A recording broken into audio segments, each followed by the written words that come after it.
What's going on, guys? I'm in here with a good old friend of mine, a man who refuses to let diabetes define his life, a DC superfan. Oh, I don't know about that, but, you know. Bret Sexton. Bret, how you doing? Good. Thanks for having me on. Excited to talk everything, Oscars and whatever else is going on with Netflix, Disney Plus, all that. Got a full plate today. Yeah. Start with Oscars. Oscar picks. Oscars tomorrow. Yep. Still no host. We'll get to that. Still no host yet. We'll get to that.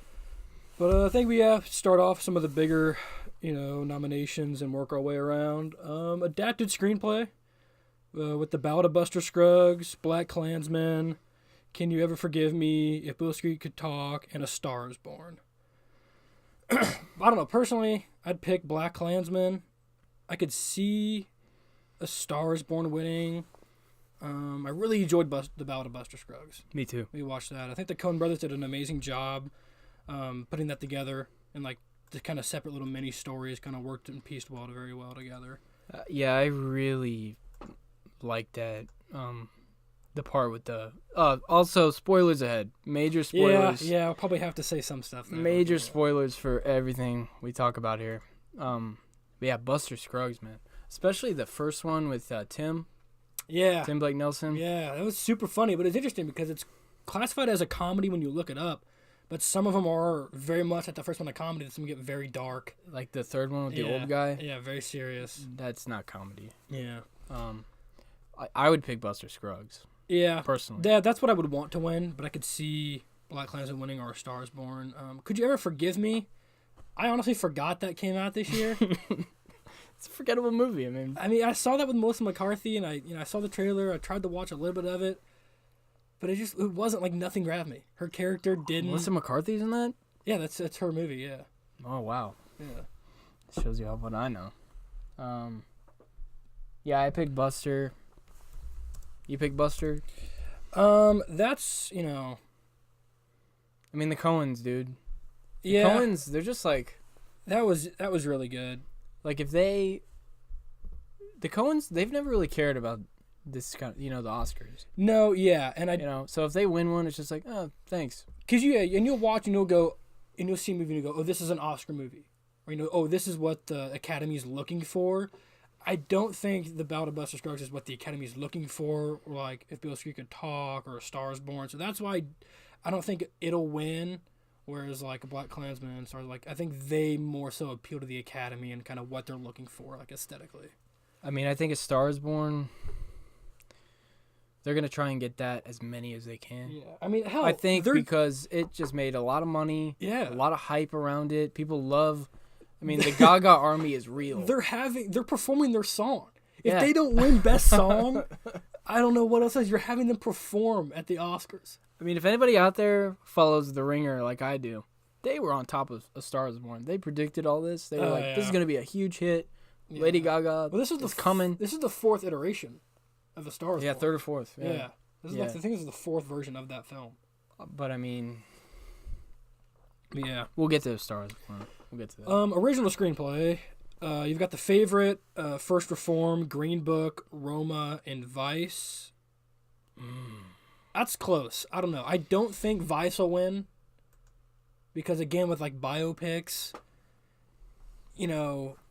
originally writing it, but a lot of it already happened, so it's kind of hard to win people over with biopics. I feel like it's very tough to win with those. Roma was really good. Interesting. It'll be interesting to see how well a foreign film does at the Oscars, how many they'll give them. Just because, like, the language barrier, even if there are, like, subtitles, people just... I don't really want to... Yeah. I don't want to read while I'm watching this film, so I don't know. I'm here to watch. Yeah, I can see The Favorite winning. If The Favorite's gonna win several, I'm pretty confident in. So, I mean, if I had to pick what they would go for, I would assume The Favorite would pretty much run away with that one. Same thing with Vice, dude. They're going to try and... I think they're going to give Vice as many as they can, and you know why. They bash Dick. They bash Dick Cheney, so... I mean, the Academy likes that. What was the speech that he gave, that Christian Bale gave at the one ceremony? He just ripped... He called him, like, the devil or whatever. Yeah, he just ripped him. Just ripped into him. Yeah, they probably ate all that up. I'm gonna pick Green Book. I mean, even though it's kind of like Vice, it's based on a true story. Yeah, I think it's better. Everything I've heard about Green Book, it's like 96% on tomatoes, Rotten Tomatoes. I'm gonna pick that. I haven't seen it yet, so, but I'm gonna pick that. I feel like that's gonna win. Yeah. What we got next? Next we can go to documentary. We've got RBG, Free Solo, Hail Country This Morning, This Evening, Minding the Gap, and of Fathers and Sons. I didn't get a chance to see all these. I saw RBG. My bad. Where's Abducted in Plain Sight? Didn't make the cut. No, I didn't make the cut. I don't know. I think that was amazing as well, but mind blowing. I don't know. I don't know if everyone has even seen most of these movies, but I enjoyed RBG. I thought it was good. I think it's probably got the most what the Academy looks for. So I don't know. That'll be one that should be a pretty easy win for them. Okay. Next we have Director. Best Director. I personally want to see Spike Lee win. Yeah, me too. I loved BlacKkKlansman. Dude should have won for Malcolm X. Yeah, he's been snubbed. He's been snubbed a couple times. A couple times. But I see people talking about, Alfonso Faroma, him taking it. The Favorite again is up there. Adam McKay, I think he did a really good job directing Vice. I just don't know if they're going to give it, Best Director for that. I'm going to pick Spike because he deserves one. Yeah, he does. And I think he's been around the longest out of all these guys, I think. So, I mean, I think he's going to get it. Yeah, I really hope he does. But, who knows if he gets snubbed again. I mean, who honestly really knows? Come on, Spike, we're pulling for you. What do you got next? We got Supporting Actor. Mahershala Ali from Green Book. Adam Driver. Sam Elliott. Richard Grant. And Sam Rockwell. There's a lot in here. Ali for Green Book's good. I really liked Rockwell as W. Yeah, he was great. Sam Elliott in A Star Is Born. His voice, obviously, everyone loves, but he brings such a presence to that movie that you don't really expect or, hang on too much. Adam Driver did a great job in BlacKkKlansman. Yeah. Now he had a really interesting role. Kylo's got acting chops. No nomination for Star Wars the other year. Oh, no. Strange. I don't know. When we watched Star Is Born, that scene with Sam and him and Bale, Brad, and just clocks it. Yeah, and he gets in his face. He's like, yeah. Him and Bale had a really good pairing together. They really Cooper. Him and Cooper. My bad. That's fine. Yeah, they had a great chemistry in that film. My personal pick is Adam Driver, but I could see Ali winning for Green Book as well. That's a pretty close one, honestly. In my opinion. Ali wins, I mean, that's 2 and 3 years for him. Yeah. He won for Moonlight. Yeah. Was that supporting? Yeah, I think it was. Yeah. I think it was. Yeah, that'd be a lot for him. 2 out of 3, baby. We can go to Supporting Actress now. Regina King, Amy Adams, Emma Stone, Marina de Tavria, and then Rachel Weisz. I don't know. Amy Adams, I hear people talking about really vying for her to get one for Vice because she did a good job in Vice. Cheney. Regina King, maybe she could talk. Phenomenal. I see her winning that one. Emma Stone did a pretty good job in The Favorite. Nothing that I would think she stole the show. I don't think she really dominated that movie. I like La La Land. Yeah, I think she did. I think she was a lot more prominent in that. Okay. And is still kind of supporting in the same way. And I don't know. I just think she carried it enough. Same with Vice. I think Amy Adams did an amazing job, but I'm not sure that she had enough scenes to really do a lot. I think her best scene was when she was, doing her own, running and making the speeches when he had, having the stroke and he couldn't go out and make speeches for his campaign. I think that was the most compelling part for her when she was, talking to all, the regular folk in the Midwest and, doing all that was probably her best. I like the scene with her in Vice where they're in the hospital with their daughter. And she comes out to them on the hospital bed. And Dick is, brings her in for the hug. Yeah. And Lynn's just I don't know about this. Yeah, this could hurt us. Yeah, she's very... It made you That almost was a good scene. Yeah, like who was more intense, Dick or her? Like Yeah. very And then sad. also when Dick got the DUI. Yeah, that was a like, great start. confronts That him movie about started it. off very strong. Yeah. Like his college career and everything he did there, and Shit, going from almost nothing to being involved in politics like that. I'm going to pick her. I'm going to pick Amy Adams. Amy Adams, I think she'll win. I don't know. I don't know if Regina King could be beat for her role in a Bullshit Good Talk. It'd be tough. I'd like to see Amy Adams win. I thought she did great. I mean, come on. Emma Stone, we love you. But you've got yours. You got yours. You gotta pass it time. around a little bit. It's time. It's time to share. What's next? What we got? We can just go jump in the best actor. Okay. Rami Malek, Christian Bale, Bradley Cooper, Willem Dafoe, and Viggo Mortensen. Christian Bale. Christian Bale. I mean, this guy gained like 60 pounds. You have to. Yeah, You have to can't- consider that. Yeah, it's him like the Machinist, losing all that weight, and then putting it back on for the Dark Knight, like gaining all that weight, and now putting it way on, like not just muscle, like all that fat, like. Plus, the things he like, does with his body for roles, you really can't look past. not it. healthy. Yeah, it's definitely It's not not- healthy, but you not can't look healthy. past it, like what you do for a role. I mean, I don't know if they look into that when he does stuff like that, but I would. Yeah. I would. And here's a question: where does this rank for you? Not counting Batman. Not counting Batman films. Where does this rank for you? Christian Bale's all-time performances. I've got it third, behind American Psycho and The Fighter. American Psycho is probably my favorite non-Batman film of his. The Machinist is up there. Because again, if you look at like what he did for... Just because it's such a Yeah, like what he it's did just for like- that role, like... what? But yeah, The Fighter's great. But yeah, I think American Psycho is still his top. Just phenomenal acting. All the subtleties he did. And Because in American Psycho, I was convinced he was a killer. yeah. Like I was convinced if that Christian Bale, Patrick Bateman, walked into the room, he'd kill me. Yeah, I mean, that's like with the good writing edit like they have for that film. But also what he did with the writing. Like all the inner dialogue like in his head when they're comparing the business cards. Yeah. And he's like, oh, it's off-white and matte like this. Like, that just made that so much better. But this is up there. After watching that, Vice was, he definitely did a great job. He definitely, like we discussed if we watched it, definitely gave off, I don't know if anyone is a fan of it, but Darth Sidious vibes. Like, he definitely was manipulative behind the scenes, whispering stuff in people's ear. You will be known as Darth Vader. I mean, that's all I could think of. The way he was handled, people whispering in his ear, and him just doing shady stuff behind the scenes. And I mean, I don't really remember Dick Cheney like I remember Joe Biden. mm-hmm. But, I mean, it seems like he got his voice down.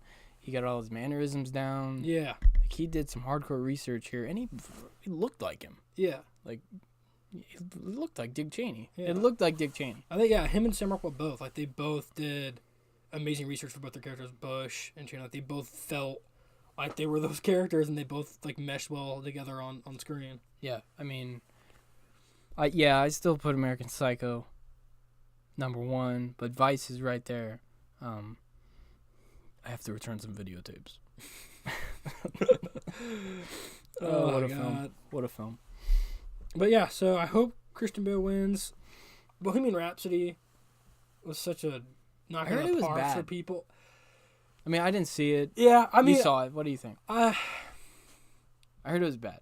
don't know. I guess it's different for someone who probably grew up with Queen and grew up hearing that music. Like, it was really cool hearing all those big hits and how they did it, and kind of, for me, learning some behind-the-scenes stuff I didn't know, which is kind of like for Vice. Like, some stuff about Dick Cheney I didn't know, behind-the-scenes political stuff. But How do you I think think it was Rami fun. did? I think That's Freddie. that's why I might edge him over Christian Bale, is because he dead on, from like pictures I've seen, like looks like Freddie Mercury, He does. sounded like Freddie Mercury, had all his mannerisms down, the way he walked, moved, like everything he did. So I could see him taking home that Oscar, which would be big for him. I think him, like his Mr. Robot series was phenomenal, but this just blew him up to another level. This was his, if I'm not mistaken, I can look this up. I believe that was his first film role. Like, major film role. I think so, yeah, because he did Mr. Robot I mean, past like 5 years. yeah, and that's a big hit. What a debut for Yeah. the man. Yeah. Speaking of debuts, like going back to directing, like Christian Bale. Okay, it's not his debut. Bradley Cooper. I keep getting them mixed up. Yeah, Bradley Cooper. It's not his debut, but it's his most relevant movie since Need for Speed. And that's saying a lot if that's your last relevant movie is Need for Speed. Okay, how about this? His last good movie was Night at the Museum, the first one. And is that good? Are we sure? Are we sure that's good? That was a fun time. It's a good Ben Stiller movie. It didn't get any Oscar nominations, that's for sure. Missed out on that one. It was a rough year. Also, I just want to say about these Oscars, not a great year. No, I definitely enjoyed not a strong year. Last year's a lot more. I mean, that's probably because I was so enthralled by Dunkirk. Like, I was obsessed with that movie that it just blew me away. Snubbed. Yeah, that was definitely snubbed. And they gave it to Shape of Water. See, that's the thing. Like, 10 years from now, are you going to remember Shape of Water or are you going to remember Dunkirk? Yeah. Or are you going to remember Get Out? Like when I think about 2017 and movies, mm-hmm. I'm going to think of Get Out. I'm going to think of Thor Ragnarok. Yeah. I'm going to think of, I'm not going to think of Shape of Water.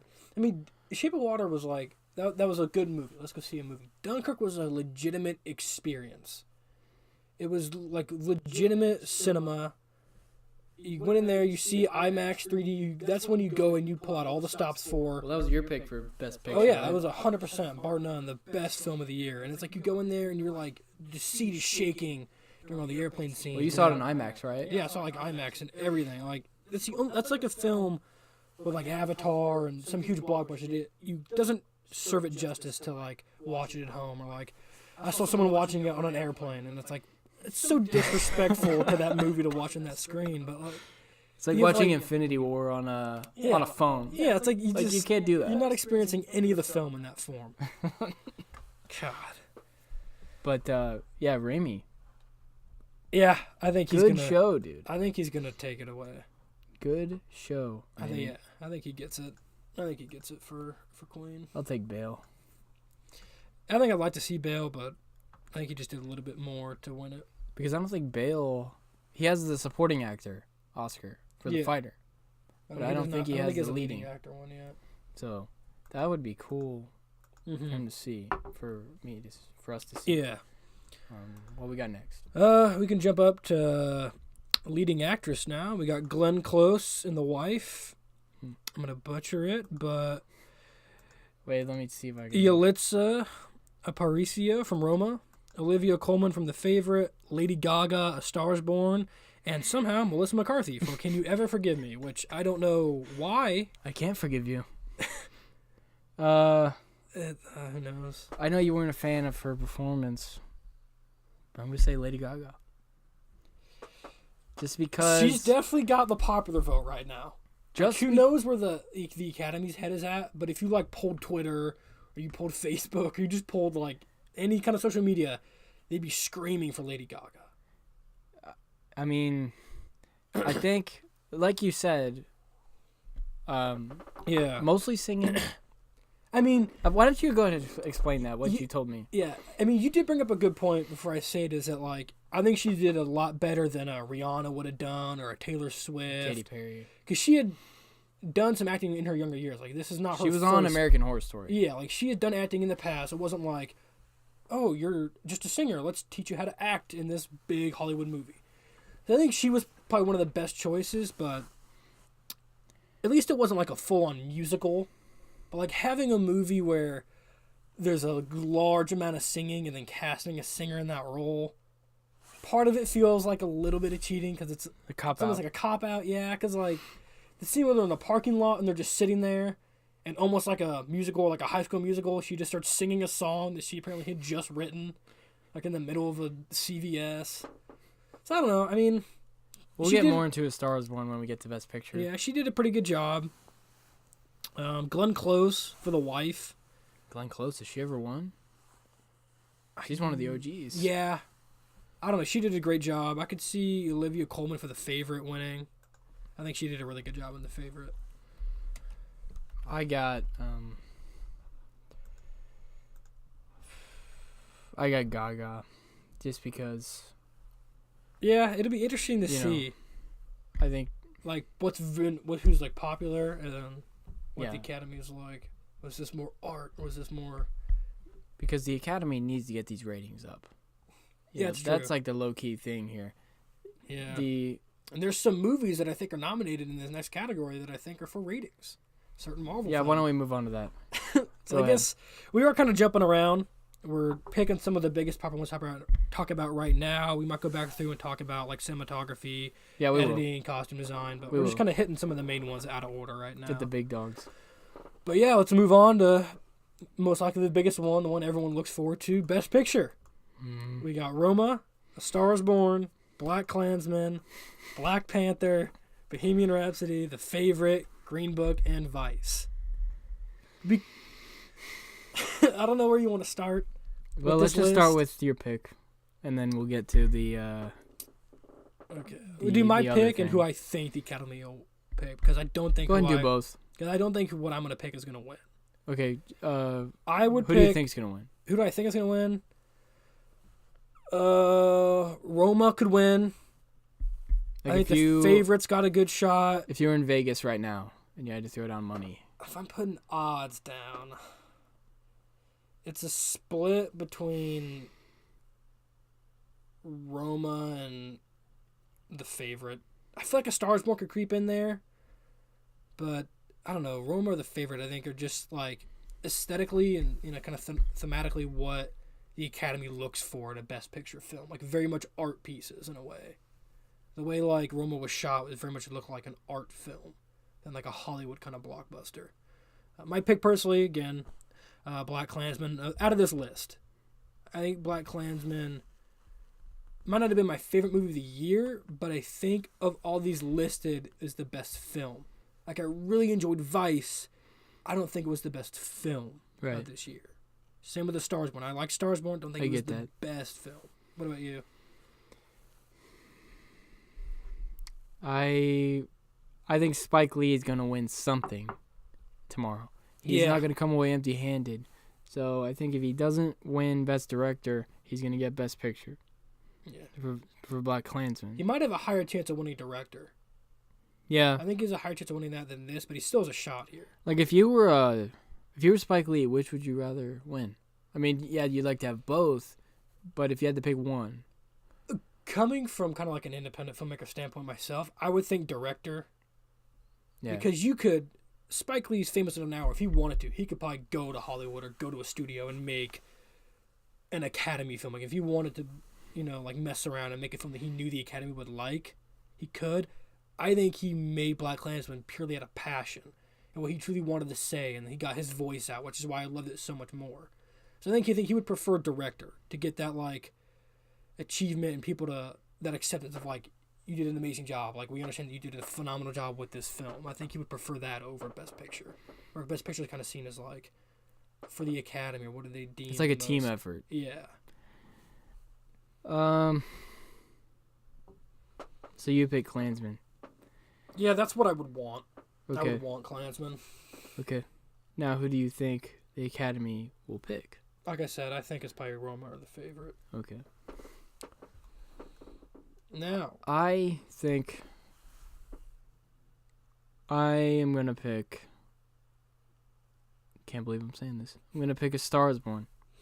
I don't think you're wrong. I think it's got enough pull, and I think it's one of I the mean, I didn't like it. You didn't like it. I wasn't a huge. I think it was pretty good. I wasn't like in love with it like a lot of people are, but I think it's got enough pull and enough popularity. Like I think it's probably the most popular film nominated, I mean, I think for besides Black Panther. right. It's probably the most popular. I think for Cooper's first directing job, Yeah, I take that into account. it's impressive. Yeah, I wouldn't give him best like director or anything. I just think the first act was Yeah. so slow. Yeah, I mean, it was like watching me run a 40-yard dash. Yeah. Like that slow. yeah, like I mean, you do have to set everything up, but again, I think that is just your first debut as a director, just working on pacing and stuff like that. And it's a whole team effort. Like I'm not putting it all on him for not going well, but And then, yeah, I mean, I think If I was in Vegas and I had to put money down, I'd put it on A Star Is Born. I think Green Book has a chance just because it's got a lot of nods. Yeah. And it was a fun movie. It's really highly rated. I'm going to take your word for it on Roma. I haven't seen it yet. It was very much like an art piece. Okay. To a film, even the way it was shot.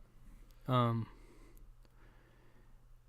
think Vice is the dark horse in this category, I think, because, like weird. I said, the Academy loves...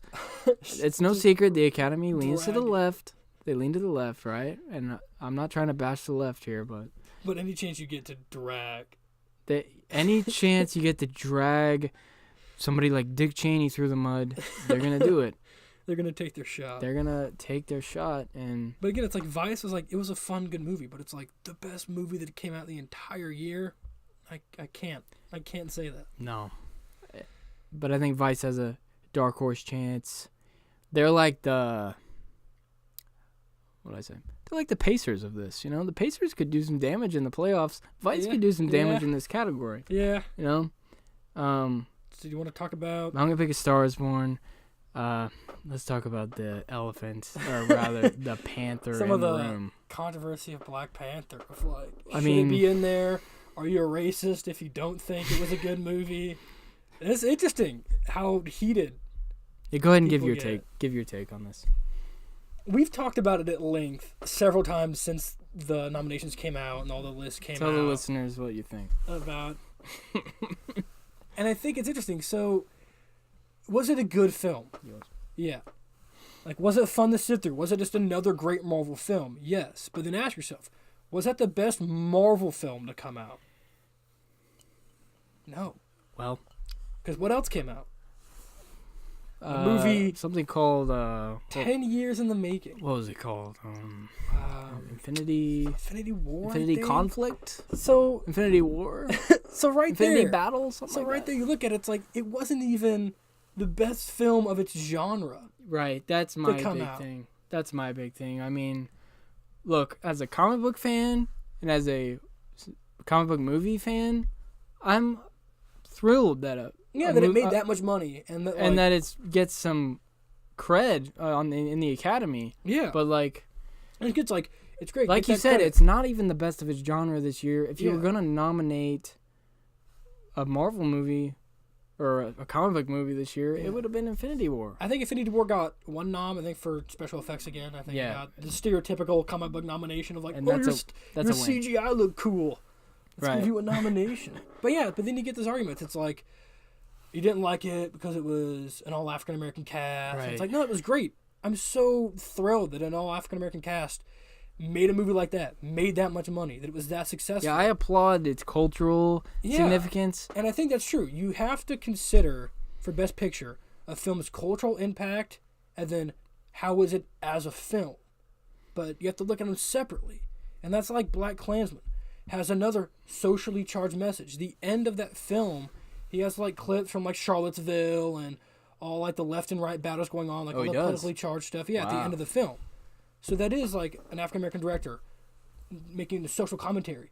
But at the same time, it's a phenomenal film. Like a very unique idea and a unique film. Where Black Panther is just a really good comic book movie, but it's story-wise, like as a movie and as a comic book movie, nothing that we really haven't seen before. Like, was it vastly different and better than Avengers, than Civil War, than Age of Ultron, than Infinity War, than all, like, no, it was really good, like, up to par, like, just as good as all those. But it didn't blow me out of the water. It wasn't the most spectacular superhero film I've ever seen. Look, I mean, I think there's two reasons it's in here. One, ratings. Yeah, I mean, people... They need to get these ratings up. I mean, the last couple of years, it's been bad. Yeah, they're probably sitting there like, all right, this film made an astronomical amount of money, so let's blow it in there, and everyone's going to want to see if it actually gets the win. It'd be the first comic book movie to ever win Best Picture. Yeah. Snubbed for Logan, but, we're not going to talk about Logan.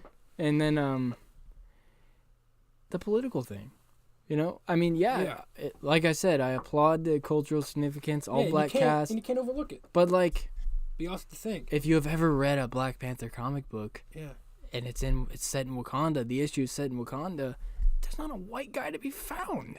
Yeah. You know, so this is how it was supposed to be. Yeah. It wasn't like they changed Black Panther to be like this. Right. That's how Black Panther always has been. Like the only, like it's Wakanda. Yeah. You know, I mean, it was a great movie. I loved it.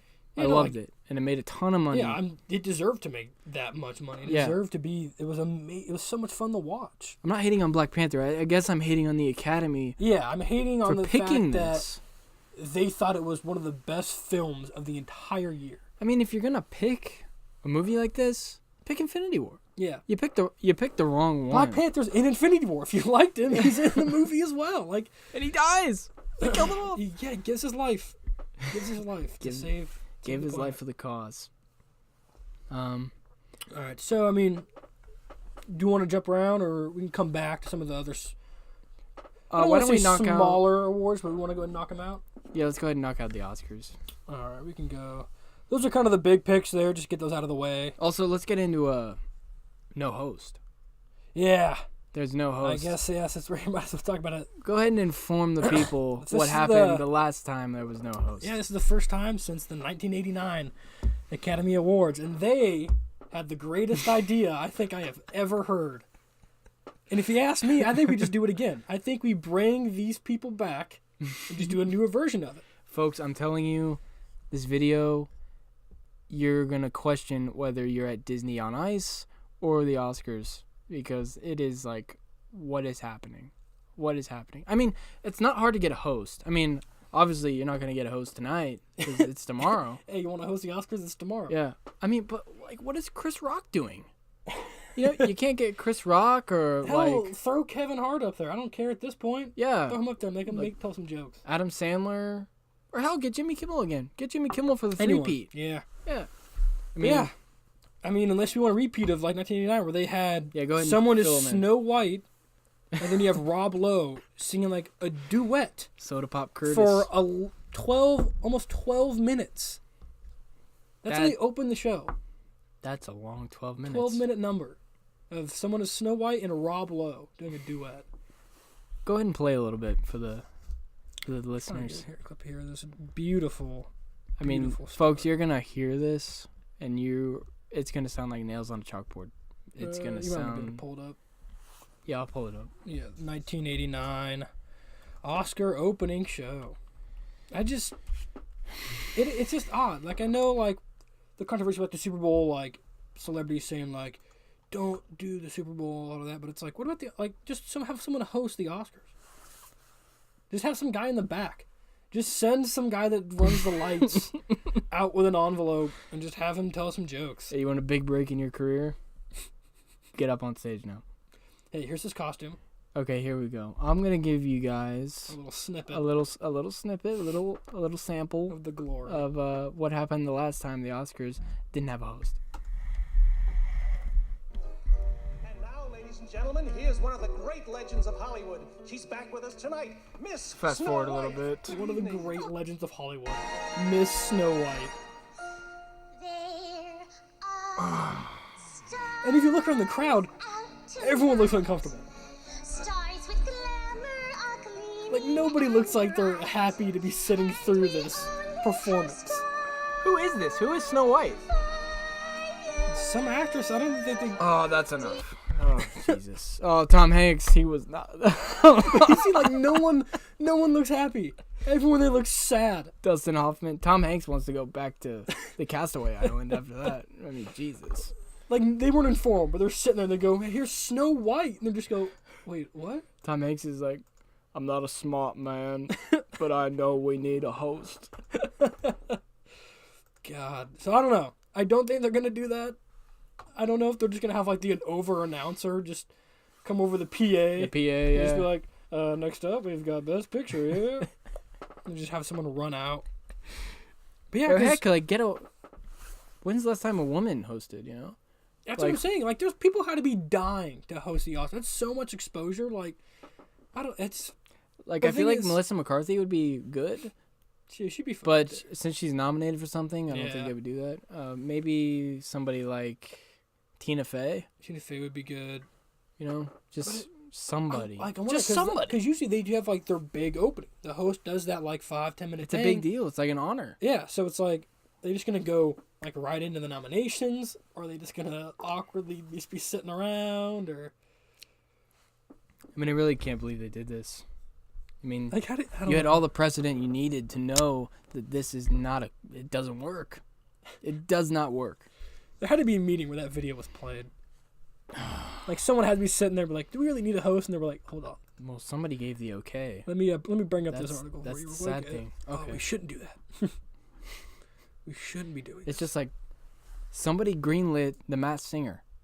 You know, somebody greenlit that. Dude, And whoever that somebody is, cable TV is in a state of disarray. that's for another episode. I don't know. That's for another episode. This would go on all night. Oh God. You got that article? Yeah, so we could jump into some of the other nominations. Yeah, let's do it. So, animated feature, Spider-Man Into the Spider-Verse, which I don't think I heard a bad thing about that movie. Dude, let me tell you. Here's my hot take of the night. I think it's my hot take of the night. I got a couple. We'll see what we get. Yeah. We got some other topics in there. Better than Black Panther. I mean, honestly, it was. And I'm not They're saying gonna that. come for you, Zach. People are gonna come for you now. You can't be saying that about Black Panther. Hey, bring them on. You're dangerous. Bring them on. a I'd give him my dangerous thing to address, say. but I feel like my life would be in danger. I really love this movie. I think it's the third best Spider-Man movie ever. I mean, you got the force of nature that is Nicolas Cage. Right. You got the force of nature. Spider-Man Noir. The force of nature. And also, as soon as you cast John Mulaney, you've got me. Right. And So- Jake Johnson. Yeah, I mean, Oh yeah, John Mulaney from Big Mouth. yeah, he's the pig, but it's like it's such a good cast. Yeah. And I think I don't want to say underrated, because it's definitely not. It got a lot of publicity. Everyone's saying good things about it, but I feel like it's a little under the radar. Where like not everyone will go see an animated movie because it's like, oh, cartoons, and Yeah, so I mean, that kind of like that's the thing. it looked at, but That's the thing. I think a lot of people didn't go see this for that reason. You know, it's a cartoon, but it was I loved it. I think it's the third best Spider-Man movie ever. I got a soft spot for Spider-Man 2 and like we'll get and the into, original, the OG Spider-Man 2002. and like we're probably gonna get into the term like Spider-Verse or multiverse. We're gonna talk about some Marvel and DC stuff at some point, but like that has a much bigger like impact of like if people really enjoy the concept of a multiverse or multiple universes, like that opens Pandora's box for Marvel, Right. for DC doing stuff. So even it is like this animated movie and it's kind of self-contained of just like different Spider-Mans, but like if that's perceived well and these studios take more chances and maybe they do like alternate versions of, you know, Batman or Superman or some of the Marvel heroes, it's like that's huge. That's so much stuff you have to tap into there. Also, I love this movie. One reason I loved it was you haven't seen it, have you? You have? Yeah. Okay. Peter Parker gets rocked. He dies. Spoilers, people. Peter Parker dies. You know, like our Earth Peter Parker. Yeah. He dies. Kingpin goes up to him and just puts that. God, he just kills him. Kills him in cold blood. Miles Morales sees the whole thing. Yeah. I just really like this movie. I don't even think it's close. Yeah, and that's the Like, thing too. It's like this should take it. you kill him off, and it's like that's the whole thing. But there's a multiverse. Oh, this Yeah. Spider-Man died. We've got 9 more. Like we've got 100 more versions. So it's like, oh, if one dies, it's like nothing's really over. There's always those continued storylines. So that's Like, this should be as quick as picking Zion in the draft. Like, I don't know. I really enjoyed it, but my heart is with Isle of the Dogs. I love Wes. Okay, yeah. I love Wes Anderson. you like Wes. I mean, his like Wes. films. He's probably my favorite director aesthetically.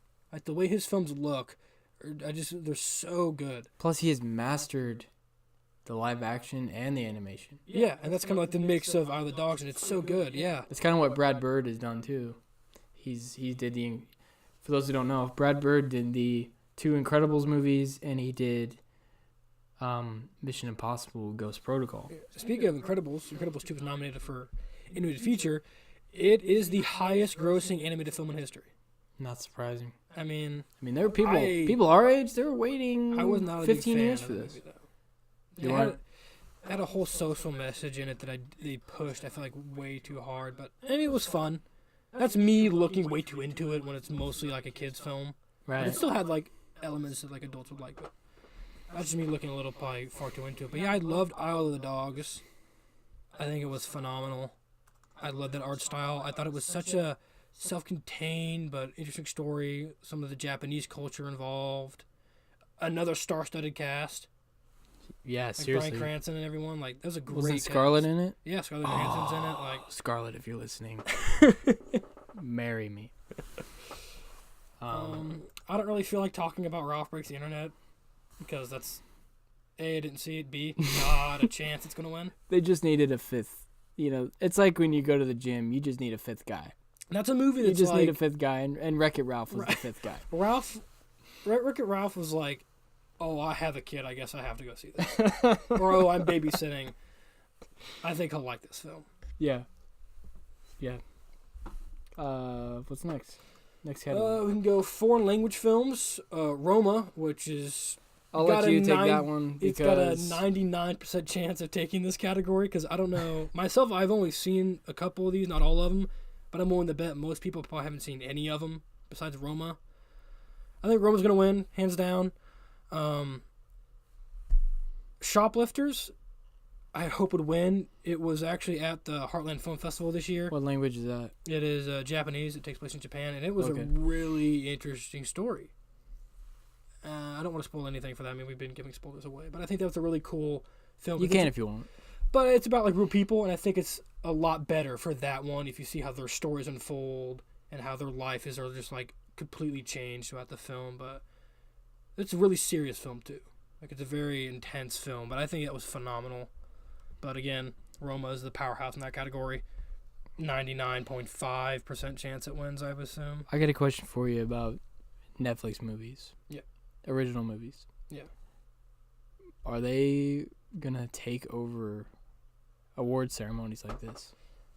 Like, are they in 20 years when movies come out? Are they gonna come out on Netflix, or are they still gonna come out in the theater? Because there's something about going to the theater. Yeah, I think the That is still cool. system, the studio era is still powerhousing it and still very powerful. That it'll still be around for a while. I Disney. think. But yeah, I mean, Roma, Disney. Warner Brothers. Um, Roma's Disney? I mean, Roma is on Netflix. Okay. Yeah, that's what I meant to say. Sorry. And The Ballad of Buster Scruggs, Netflix original. So I mean, you're seeing more acknowledgement of Netflix originals. I mean, Netflix themselves, like they're steering away from just buying the rights to shows and really focusing on original content. There's so much. If you go on Netflix, there's so much original content on there now compared to 5 years ago when it was mainly just them buying the rights to other shows or movies and just Yeah, it being was like House of Cards and Orange is the New Black and now they're like a everything whole else. section. Just Yeah. a whole section just to their own stuff, and And it's it's good. Yeah, it's It just is- really good stuff. There's some hit or some miss, great but stuff. they're doing an amazing job. It's a foreign language film. You got Roma. Yeah, And it's I not feel like, close. I feel like that's a shoe-in. I don't know if anyone else has even seen. Is that the only shoe-in this year? Because like in years past, I think it's probably got the biggest lead. I feel like Spider-Verse is probably right? like an 80% favorite. But I would say that foreign language film. Because I feel like that's a film that's like, oh, it's popular, I'll go ahead and vote for that one. Because no one's going to sit down and watch 5 or 6 foreign language films unless they're really dedicated to the average audience. Unless they're share chick. Yeah. Yeah. Next category. What we got? I've been going to film editing. Okay. You got Bohemian Rhapsody, Black Klansman. See, we care about this because we're really into this stuff. Yeah. Some listeners might not care, but Well, it's like some they might. were going to have cinematography and editing and like costume like in the commercials. Right. And I'm glad they didn't because that is so disrespectful to the work that goes in to cinematography and editing, how important that is. Like, if you watch, find Google, look up a bad edited movie. Or a movie with bad cinematography, like bad camera work. It is unbearable. You know? Especially editing. Unless it's supposed to be, like, It's discontinuity low-key. editing, or it's for, like, a art purpose, edited poorly. If it's just, like, a regular movie that was just edited bad, you can't sit through it. It's horrible. Cinematography, low key, is an X factor Yeah. in Oh, making or breaking a movie. Yeah. You can't. Like last year, would Blade Runner 2049 No. have been nearly as good without that Yeah, Blade Runner cinematography? 2049 had bad cinematography, bad editing, bad color design. Like, it would have been horrible. Like, all those three things make it amazing, and then you add the story and acting into it, and it's phenomenal. Right. But, like, you could put that movie out with the sound off. But like with 2049, I don't even think the acting was good. You know, Gosling and Ford and Leto. Leto and Ana de Armas. Yeah. I think that's how you say her name. Yeah. They all did great, but like if the cinematography's off even a little bit, I don't think they were good enough to save the movie. Like, the music and soundtrack is very good and, like, makes it, but, like, you could almost watch it with the sound off and it would still look beautiful. Great soundtrack too. Yeah. Like, you can't discount that, but back on track to editing. Right. Bohemian Rhapsody, The Black Klansman, The Favorite, Green Book, and Vice. Okay. I'll let you take this one. This one's pretty close. I could see Bohemian Rhapsody taking it. Just because the biopic was edited in it kind of set the pace of the film very fun way. Very upbeat, like I got a question about that one. Yeah. How realistic were the stadium scenes, the concerts? The ending scene is that, like, Age Will Leave concert, that big concert he did in one, real life, and that's how the film ends. And that looked. There's like a very close, like almost like a crane shot, but it's like mostly CGI. It looks like of the crowd, but Was it cool? Yeah, it looked like there wasn't that many people in a crowd. Like, it looks like they sold out a huge stadium, and obviously the front rows are real people, but it looked very realistic and was shot very well. And I think that was a really well edited scene in itself. Does it sets show up the him? impact. Does it end with him dying? No, it has, like, what happens to some people, like, words and everything, like, writing at the end of it. To, like, close it off. But it doesn't show him, like, I'm just dead or anything like that. Okay. I mean, I would probably pick Bohemian Rhapsody for that category. It was edited in a very fun way. I think it, like, especially that concert, like I said, like, it edited and it made it look like that epic of an event. Like, it made it really feel as powerful as it was. Okay. All right, we can move on to cinematography. For this, I would probably pick Roma or The Favorite. Man, I feel like you got Roma like at least 4 times.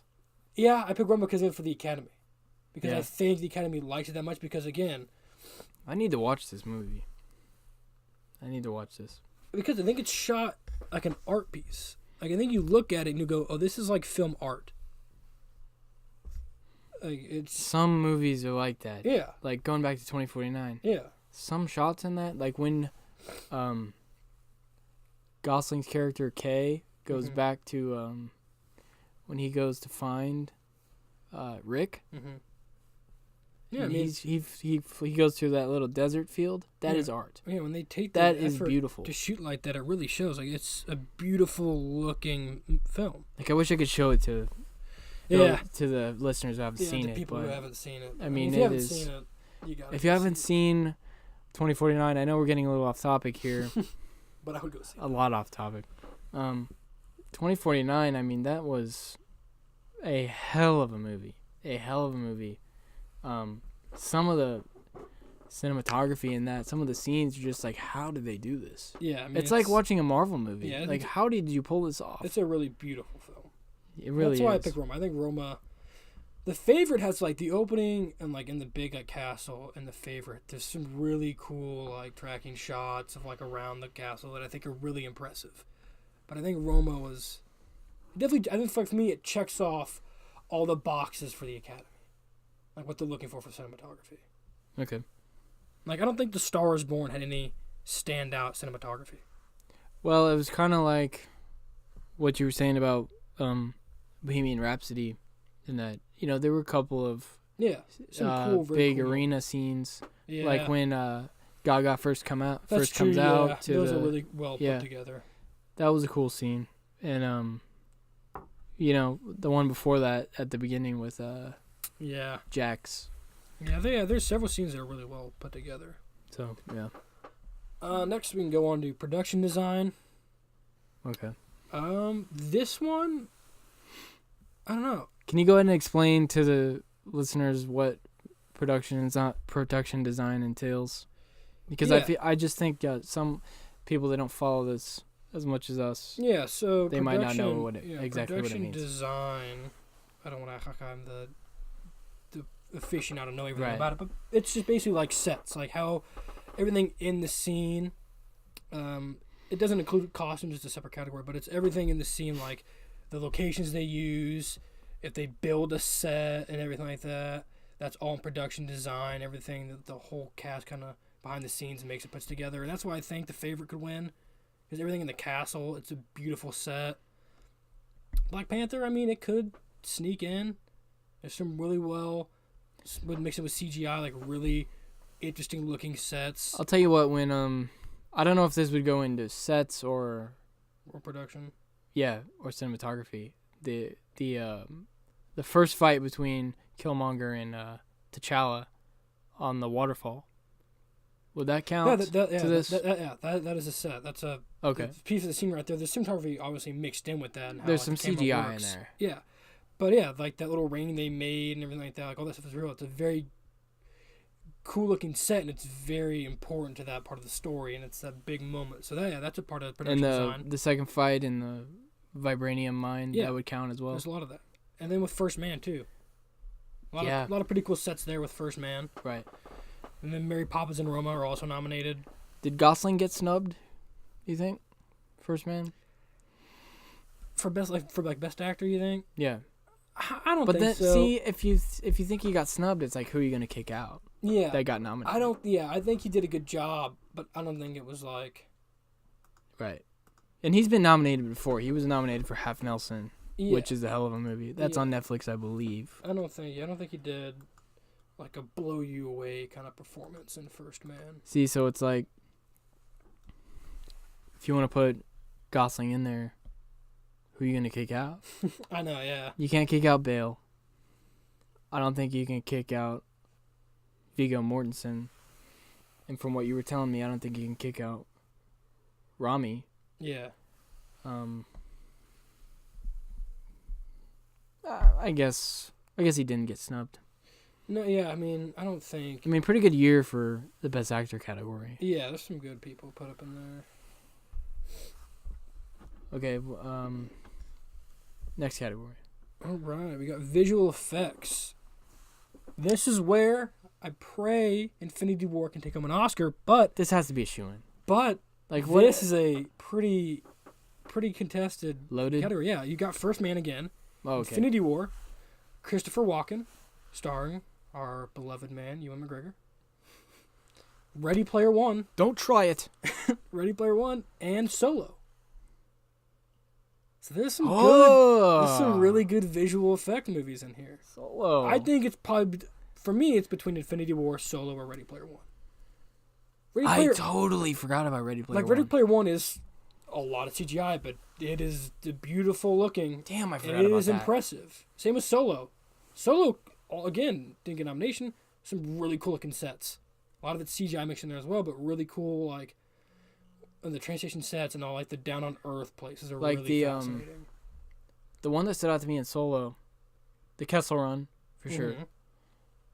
But earlier in that movie, when they're running from the Imperials, him and Kira, and the I don't know what you call the ship they were in, but the chase scene. Yeah.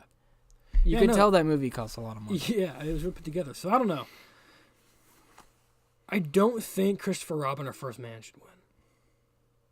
Christopher Robin, that's just for the Winnie the Pooh animation. Yeah.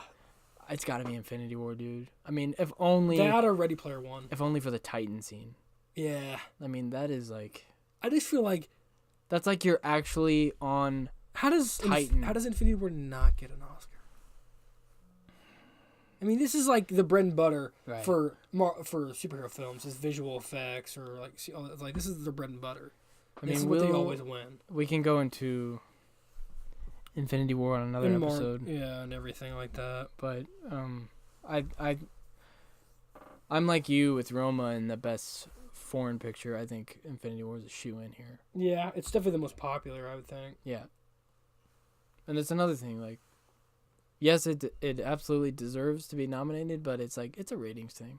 Yeah. You know, people are going to tune in to see if a Marvel movie wins. Yeah. Because Marvel has just taken over the country, the world. It's just hit after hit after hit. Just money.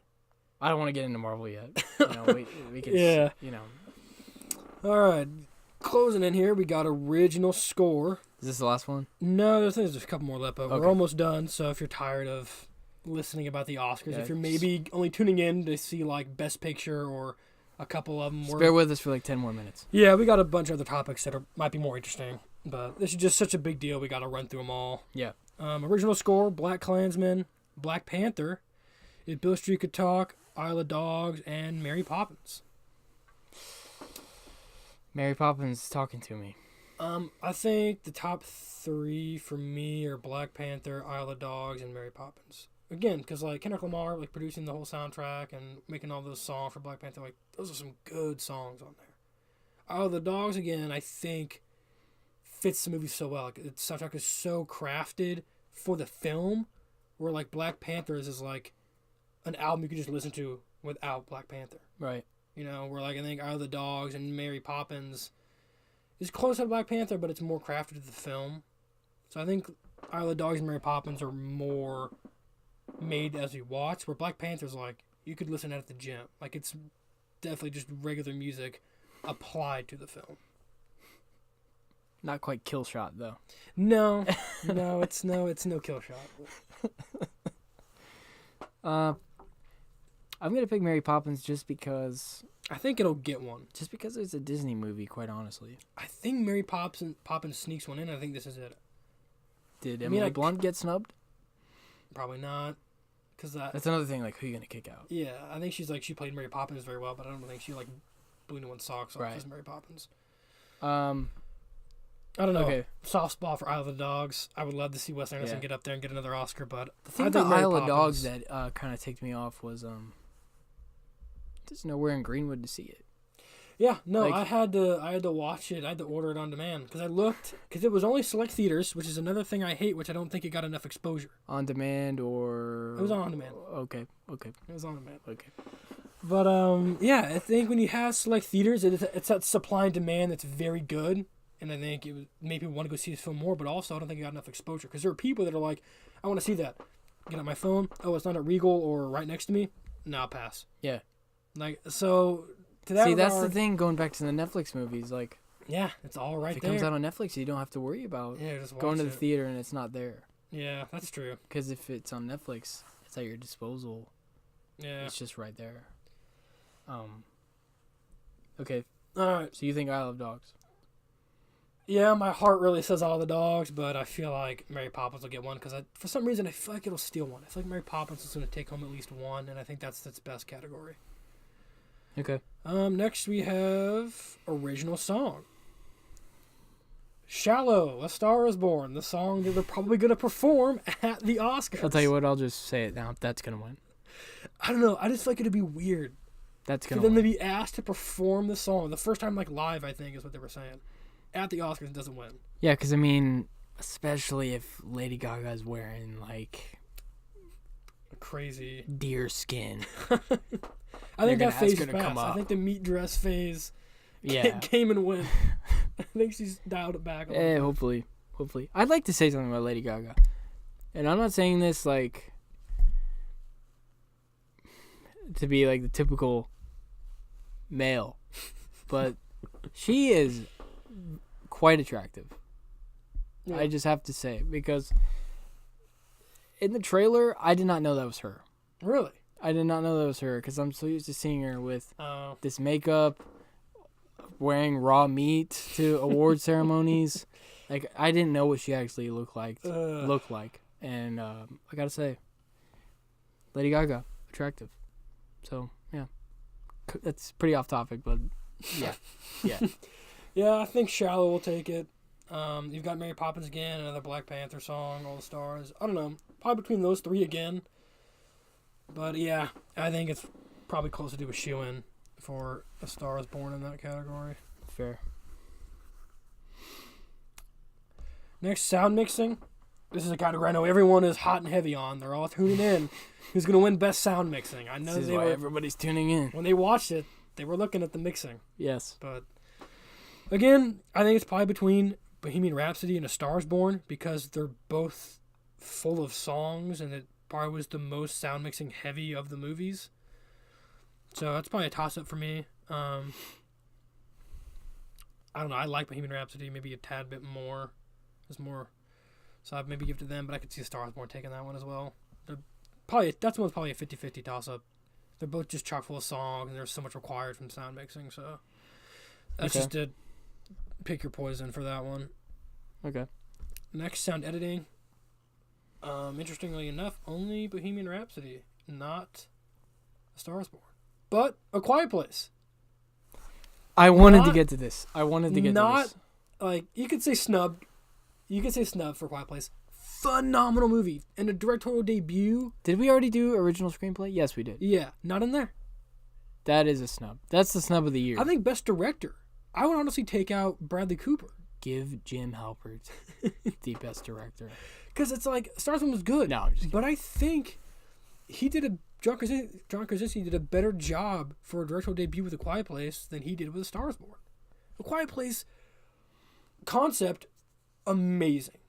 Now I don't think he was like very original and wrote every single line like very he does, like, original. But yeah, super original concept which Hollywood is dying for in this day and age. Oh jeez, yeah. Like it was so good. Everything about the tension. The movie was so tense. You felt like you could not breathe watching that in theaters. The old man scene in the woods. Yeah. I mean, that's like you held your breath almost the entire time watching it. Or the opening scene when the kid just gets taken. Yeah. And even the final scene, like John Krasinski's character, right, trying to save his kids, and he like signs like "I love you" and just screams, and it's just like it's so good. It was so good. So I don't care. Bohemian Rhapsody. Emily Blunt was really good in that movie too. Oh yeah, that birth scene in the bathtub.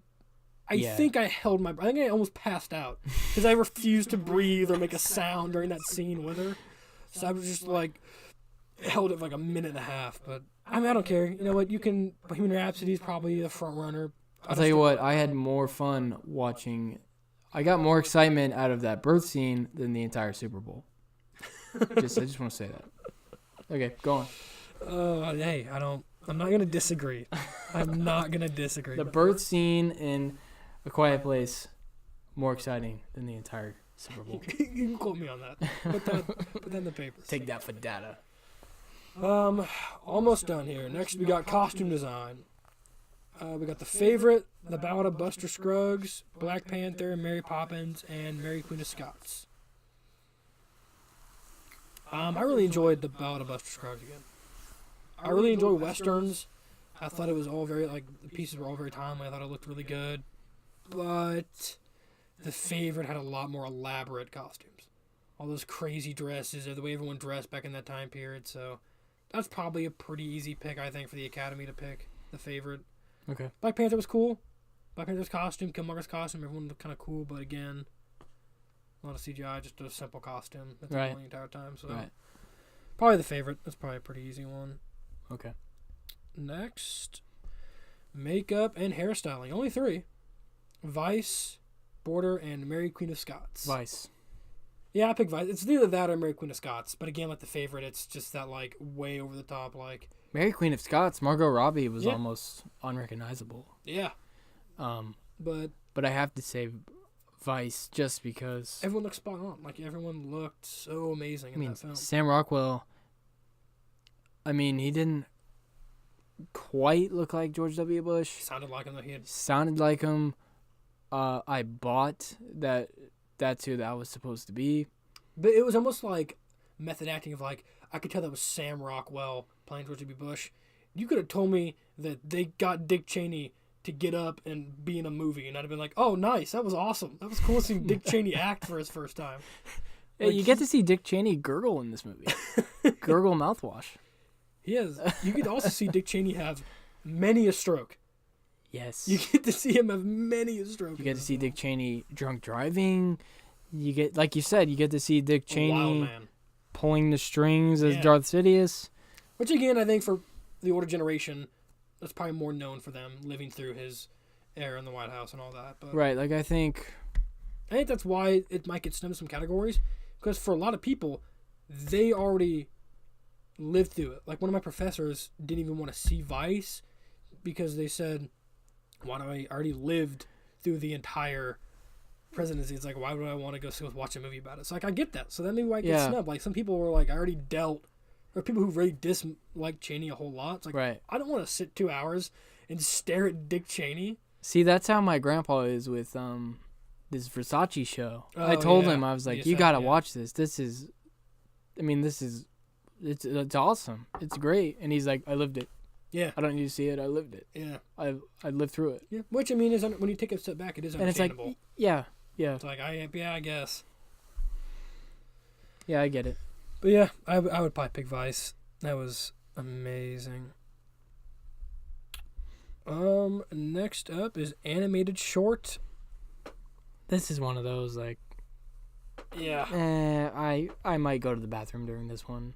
You know, like Yeah, I mean, from what I've read online, Bow is the front runner. But Okay. I haven't seen like Weekends or I can't speak on this category. Yeah, or one small step. So, and yeah, I don't want to like rag on a film I haven't seen or being like, this is the best of the bunch Right. without seeing any of them. So, It's definitely one of those. If you have to take a leak, do it yeah, because nobody cares about this one. yeah. Same for live action short and documentary short. Okay, so Yeah. does that wrap it up? Yep, that wraps up our Wraps up Oscar the Oscars nominations picks. and picks. So if you didn't want to hear any of that and you suffered through all of that, we apologize. But now we're gonna move on. Tell you what, I'll put in the YouTube caption if you don't want to hear about the Oscars. If you really, Skip ahead about an hour and 7 minutes. if you don't really care at all. Let's go into something Yeah. we are pretty So passionate about. where do you want to go? Do you want to go Let's talk about in Punisher. to Marvel and Netflix? Yeah, that's a good. Let's talk place to about start. Punisher season 2. Our boy Frank is back. He is back, and he's bloody yet again. Just those To guttural know what's right. yells. That's what I want my alarm. I want my alarm when I wake up to be Frank Castle screaming as he's been shot. Just I feel like if you dubbed Christian Bale's Batman lines with John Bernthal's Punisher lines, it'd be tough to tell the difference. yeah, Like it's like that guttural, you know, just like yeah. man, it Yeah, just this ruins. is- I mean, ruins the vocal cords. This is probably, speaking for myself, I think about you too, but our favorite Marvel Netflix series, albeit the last one standing. But right. Let's go ahead and talk about season 2 first, and then we can get into what you were saying. Like Marvel our and- our favorite shows of the Marvel. yeah, Marvel and then Disney. But yeah, so do you like? What do you think? Season 1 or season 2? Season 1. Yeah, I mean, it's not close. Season 2 was good too. yeah, and that's the thing. It's like, I think season 2. Like I give season 2 a solid B plus, Yeah, I think season 2 is an interesting a B at the least. start. I think the biggest thing is the villain, like your antagonist. I think you had a much more compelling story from that perspective in season 1. Like Billy Russo, your best friend, considered family, backstabbed you in the worst way possible. Also, Ben, if you're listening, skip ahead like 30 seconds because we're gonna spoil ending to season 1. Yeah, so when you have that huge fight, like episode 12 and 13 of season 1, I can rewatch endlessly, especially episode 12. like a movie. With the Agent Orange face off. Like, It's like a movie. it's so good. And you end it with that, and the cliffhanger with Billy Russo and becoming Jigsaw, and all that, and you lead into season 2, you almost recycle him as a villain, and then you bring in John, who I'm so sad was never really fully fleshed out. John Pilgrim. Yeah. He was cool, but he never fleshed him out enough. He wasn't Developed enough, I don't think. He wasn't developed enough. I mean, I got that threatening vibe from him, though. You know, like, this is not a guy you want to cross. Yeah. But you didn't care as much because it wasn't like... It wasn't like Agent Orange from season 1. He had, like, to put it like, he had no dog in the fight. Right.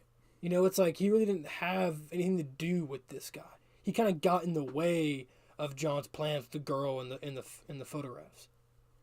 But it was kind of like, it's like, I don't really care. Like, there's not a huge motivation with him. His only motivation is kind of with a recycled villain from season 1 whose injuries did not look worse enough for what happened to him in the end of season 1. I will say that. He looks very good. Yeah, let me just say, Billy Russo got his face smashed into a glass mirror. Shredded. Grated like cheese. The left side of his face was like down to the bone. It was like Harvey Dent. When he was bleeding out, you could see the shards of glass in his face. Yeah. And then you could see season 2, and he has like a few stitches. So that's a gripe I have with season 2. Billy's face should have been more effed up. Yeah, that was kind of a letdown. But it's like you're saying with the antagonist in season 2. I think I liked Billy with the memory loss. I thought that was a pretty good storyline. Yeah. I was invested in that. I didn't care for his arc with the therapist. Me neither. Me neither. Couldn't have cared less for her. She did. The actress did good though. Yeah, she was really good. She acted well. I just didn't care for how her character was written and her arc was written. Right. Meaningless to me. I was hoping for a microchip, little cameo, little comeback. A little micro, yeah. Yeah, but didn't get it. No. But going back to the antagonists, season 1 is just like, you know, the villain is good when you want him dead. Yeah. You want him or her dead. Yeah. I wanted Billy Russo dead. Yeah. I wanted him dead. And when Frank shoved his face in the glass, I was on my feet like the Pacers were going to the finals. I was like, yes, kill this man. Yeah. I wanted him gone. You know? Whereas like with John, I just almost was like, he seems like a badass, seems like a scary guy, but I just didn't have the same. He didn't have that personal connection to Frank. I don't think he was fleshed out, and especially with spoilers for the end of season 2 of Punisher, obviously. Goes without saying. But even like at the end when they kill those 2 old people that are kind of like orchestrating it all behind the scenes, I feel like that was so rushed. It was just like, we broke into the house with ease, bang bang, they're both dead, and that could be jumping ahead a little bit, talking about like Disney stuff, because they end it in a more closed way than season 1.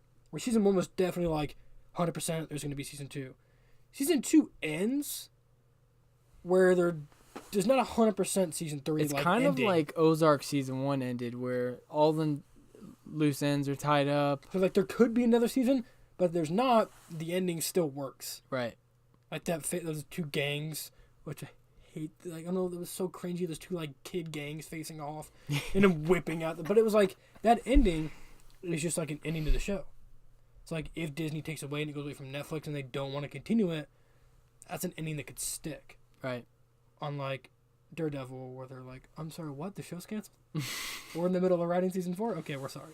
But, I mean, another killer performance by Bernthal. Bernthal is Frank. Yeah, it's one of the things. It's like Robert Downey Jr.'s Iron Man, Hugh Jackman's Wolverine, Heath Ledger's the Joker, and now John Bernthal is the Punisher. Right. I forget about that, the movie in the 90s. Like, I just disregard that. Right. That's like a fake Punisher. Punisher 04 is not a bad movie. No, but it just got drowned. But it's just like Thomas Jane is not Frank Castle. No. John Bernthal is. He just got drowned out by Frank's performance. Frank Castle, yeah. Season 2 ending, like you said. Yeah, I think it's just like, it said the thing, like the show's leaving, it's like, it kind of was more closed off. It wasn't as good as season 1 ending, but that could lead into like talking about the Marvel shows and Disney and kind of what's going on with that. I just want to say one more thing about John Pilgrim. I did not fully understand who he was working for, what the objective was for that old couple. There should have been more stuff at that farm. Yeah. Like their son, the politician, that was just like, oh, our son's a politician and he works for us. Yeah. Like, it was just so... There was just so many, like, good elements. Then, like, this was kind of, like, rushed. Really good moments back to this being rushed. So I don't know if that was in the writer's room or if that was, like, a production. I don't know if that was just pacing or... But, yeah, I feel they would have fleshed out the character. He had the potential to be, like, a crazy villain. Yeah. And left him alive. Yeah, and you got sympathy for him. Because it was like he's doing this for his kids. Right. So it was like a Billy Russo... And Frank could sympathize with him because Frank's kids are gone. Yeah, and that's why he was like, do me favors, like, just don't hurt my kids. It was like, he knows how he feels. Like, exactly how he feels. It made you, and that was good. That's what you want. If you can somehow get some sympathy or empathy for your villain, that's how you hook people in. But they did it for a character who wasn't fully fleshed out and developed, and the show ends. So, what grade do you give Punisher 2? I give it a B+. Yeah, I would say Punisher B. 1 getting an A. You give it a B. Yeah, I'd say it's a B. I think it was a good continuation. It definitely wasn't as good as the first season, but I think it's worth watching. If you like season 1, I think you'll still like season 2. It's got its awesome moments. It's got Frank dismantling one person after the other. It's got the same old comically timed fights where, like, one after the other, men watch Frank Castle kill someone and like, well, now it's my shot to take him down. I watched him kill 8 of my friends, but I think I got the upper hand now. Yeah, let's talk about that scene. I forget where they were. Episode 2 in the gym. That one, and was he like at a barber shop and he walked out and like 10 guys were waiting for him in the alley? You know what I'm talking about? Oh, the bar. The bar, yeah. He was in a bar watching the alleyway, and all those guys, because he had the bounty. He had the $5 million bounty on his head and the girl's head. And they all came outside, and they all drew guns. And Frank Castle drew his gun and killed like 8 people in a second and a half, and one guy was bleeding out. And I was like, why? Why'd you do that? Why did you think you could do it? That's like you or me walking up to KD and saying, I will beat your ass in one-on-one. Yeah, let's go. Let's go, one-on-one. Yeah. Take it. God. Yeah, so the future of this show. I think when you're talking about the Netflix Marvel shows, I think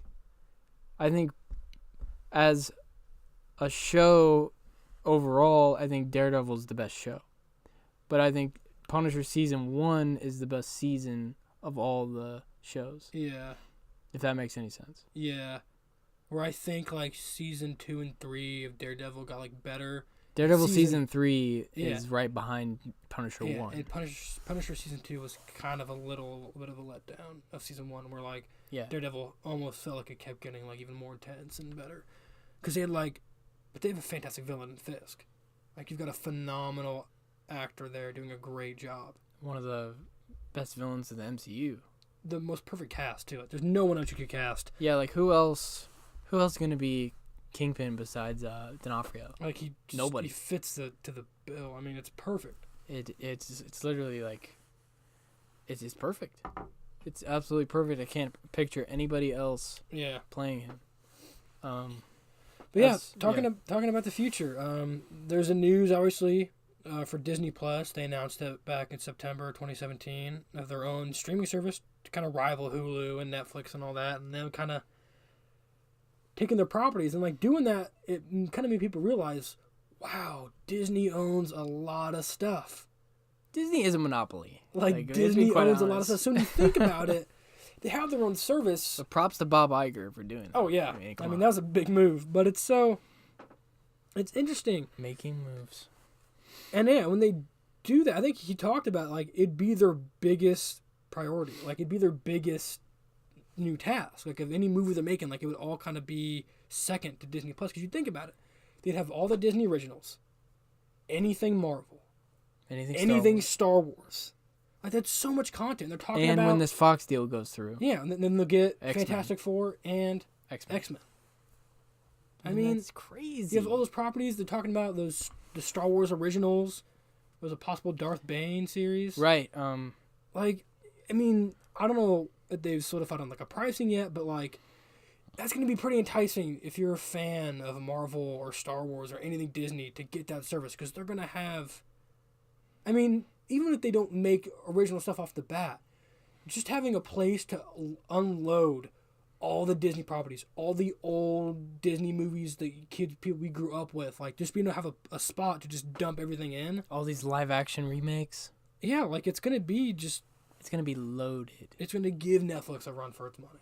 I mean, as for these Netflix shows, you've probably seen there's going to be a Loki show. Yeah. There's going to be a Scarlet Witch show. There's going to be a Winter Soldier / Falcon show. So it'll be interesting to see how their originals are done.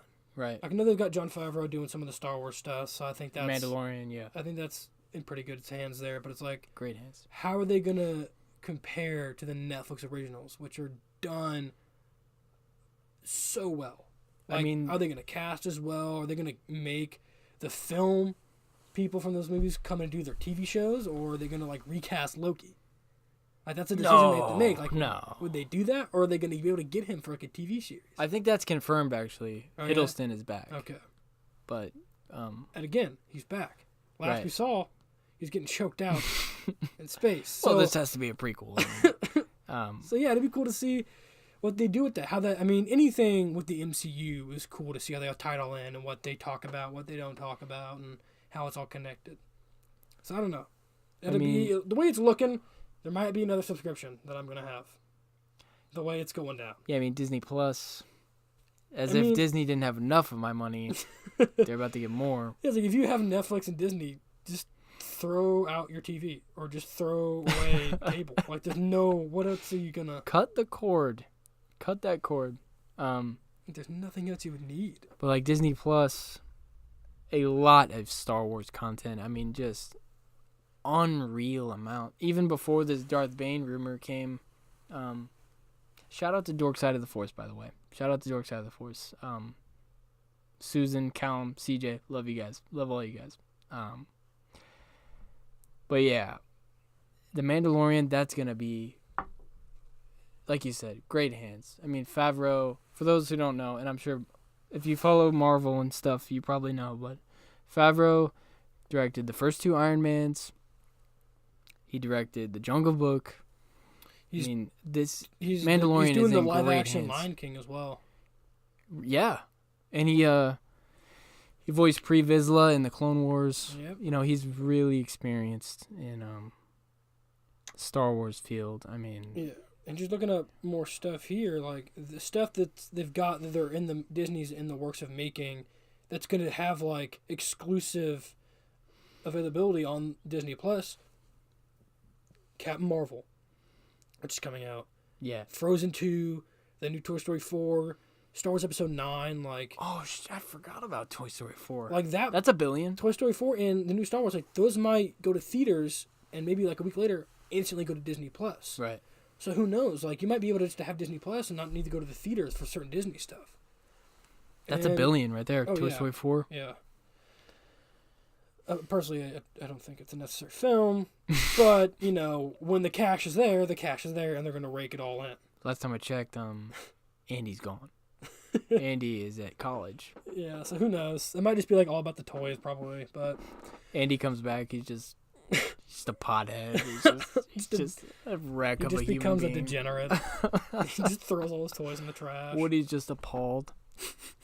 But they're planning... Back to the article they were talking about, they're planning to have 7,000 episodes of the television series and 400 to 500 movies when it launches. Like, that's at the gate. That's just all the stuff they've already got that they can just put in there. Jeez. Like, out of the gate, 7,000 episodes of Disney shows, and then anywhere from 400 to 500 movies. Like, goodness. I think Netflix is about to take a little hit. Yeah, a little hit from Disney. And that might be why, like, they obviously knew that it was probably coming that Disney was going to start this and eventually take their stuff back. So, another big push for their original series. To try to start pumping out as much original content and getting as many new things out there to, like, have Netflix be its own thing. To where there's that debate of, like, in 5 to 10 years, if you get on Netflix, are you going to see any other properties? Or are you just going to see Netflix originals? Right. And, you know, I don't know. I mean, it's interesting to think about because... So far, they're doing a pretty good job with all their originals. So if they really want to go that direction, I think they really well could. Tell you what, why don't we swing into the Bundy tapes?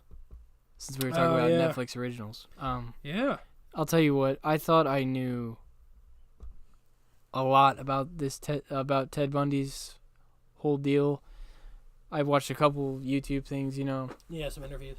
but Fascinating.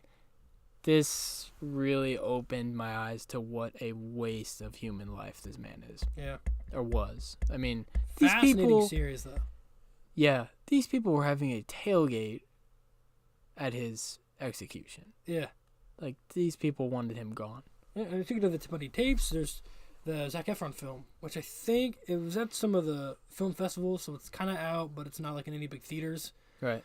But that kind of controversy about like still on Netflix, that show You, and this kind of movement of like making psychopaths and these serial killer shows have like an attractive lead or like romanticize serial killers. And I don't think, especially with Ted Bundy, it's not the case. Obviously, like that was the whole point. The reason he got all these women and was able to do all these things is because he was considered a good-looking guy. Like the women were like kind of okay to trust him because of that, to some extent. The dude was a master of manipulation. Yeah.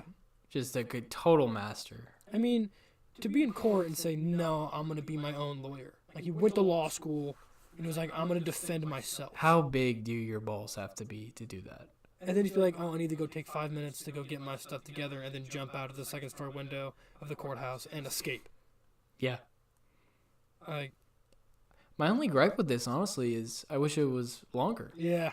I wish it was like 8 episodes or Yeah, it was 10 episodes, but I'm not going to complain. I mean, it was really good, and it really showed. Do you think that might have been snubbed for, like, best documentary feature? Would it have qualified since it's like a series? Yeah, I don't know. That might have been why. I mean, that could be why. Maybe they wanted it to be one big thing, but unless they add like a docu-series category. If that was the case, it Yeah. would have. I mean, this kind of like broke Netflix for a couple weeks. Yeah, everybody was talking. It was crazy to see all that backstory about him, and I mean, did you think you knew a lot about him before this? I thought I knew like a decent amount because I watched some interviews and like Googled him before, but there's so much more about him that you didn't know, like how much he traveled. Like become like a Mormon in Utah, being like a good Dude member got to of the Florida. church. Yeah, those sorority killings in Florida. I mean, Yeah. and then getting pulled over with all that stuff in his car, like Can you imagine? just trying to play it off. Can you imagine being that cop? Just be like, all right, Mr. Bundy, let's check your your trunk here. What and also the? not immediately recognizing him. The cop just like, all right, let's see what's going on here. But yeah, opening that trunk and being like, you're under arrest. Come with me. I think those Florida killings were the worst. Yeah, I mean, just a piece of firewood. brutal. I mean, that's just, like I said, a total waste of life. A total waste of human life, Ted Bundy was. It's like, Yeah, the dude was a killer. He was a monster.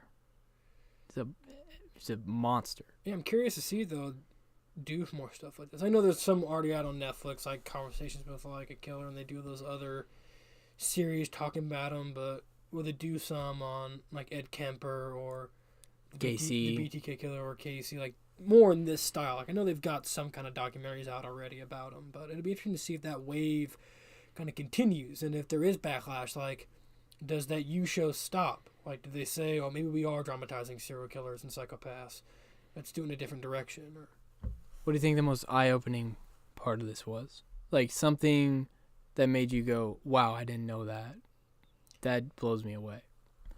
probably the double life you lived, like being able to go out and do that, and then come home to your wife and her daughter, Right. and like make dinner and like play with the kid and like have like a regular evening, turn on the news, and like who knows if like one night on the news a story came on, it's like 2 women went missing at this lake over the weekend, and he's sitting there like arm around his wife, he's like, oh, that's terrible. Or like being able to like live that double life, like go out and do all that crazy stuff, to come home and pretend you're somebody else. That was is just wild. You're right. I think I would agree with you too. I mean, I didn't know he escaped the Courthouse. courthouse. Yeah. I did not know that. I didn't know he made it to Florida from, where was he? He started out Utah? in Washington. But where did he? Yeah, he started on But Washington. yeah, he went to Utah. Then from Utah, went to Florida. And then, was it in Florida? No, not in Florida. In Utah, he escaped to the mountains. Yeah. Okay. Yeah. But I didn't know he escaped. I mean, like I said, I thought I knew a lot about this, and it turns out I knew little to nothing. Yeah, there's a lot of crazy stuff going on there. I think it's, if you haven't checked it out, you might be in the minority, but I think it is definitely worth. It's worth a watch. It's probably about 4 hours in total. It's 4 parts, almost about an hour a piece. I think it's worth it. The cool thing was, I forget the reporter's name that was recording him. You know, the cool thing was like he went in there and asked him point blank about these murders, and he didn't. He was kind of like avoiding the question. Yeah, didn't give him a straight he wanted answer. to talk about anything else. He didn't want to talk about that. And then when he said, how would you have done it? Right. Like in the third person, then he like cradles it and goes into this. And the guy said like Ted's eyes turned black when he talked about this stuff. I mean, that's just like crazy. The dude's a demon. Yeah. But yeah, if you haven't checked it out, it's a great. We would highly recommend it. Yeah. And I would like the Zac Efron movie about this. It's kind of in the same boat as Isle of Dogs. Like, where are we gonna see it? It's not in theaters. Yeah, it's been at some festivals, but I really want to get out and watch that and see how it does. Because I think I'm excited to see him in a role like that. Like not being a goofy comedy. Or High School Musical. Yeah, like not being Baywatch or Neighbors. You know, kind of a different take. It kind of tests his acting chops a little bit more. Kind of a dark bit there talking about Ted Bundy. Yeah. But we can move on to something a little less deep. Why We don't can we stay on Netflix, or we can move to more. You want to move to Aquaman? Aquaman, some DC, Marvel stuff, future, all that. Yeah. Brett, you are a huge DC fan. You love DC. BVS, probably your favorite movie ever. I got to be honest. BVS, when I walked out of BVS, it's one of those movies where you're like trying to convince yourself it's good. And then you see it a second time and it's like, that sucked. Yeah. The current state of DC. But what did you think of Aquaman? Just let down. But it's just the current state of DC is like, I think of a good comparison. It's like someone who continuously stabs you in the back, and you keep forgiving. Like someone that just lies to your face, and you're like, you know what? I'm gonna keep giving them the benefit of the doubt.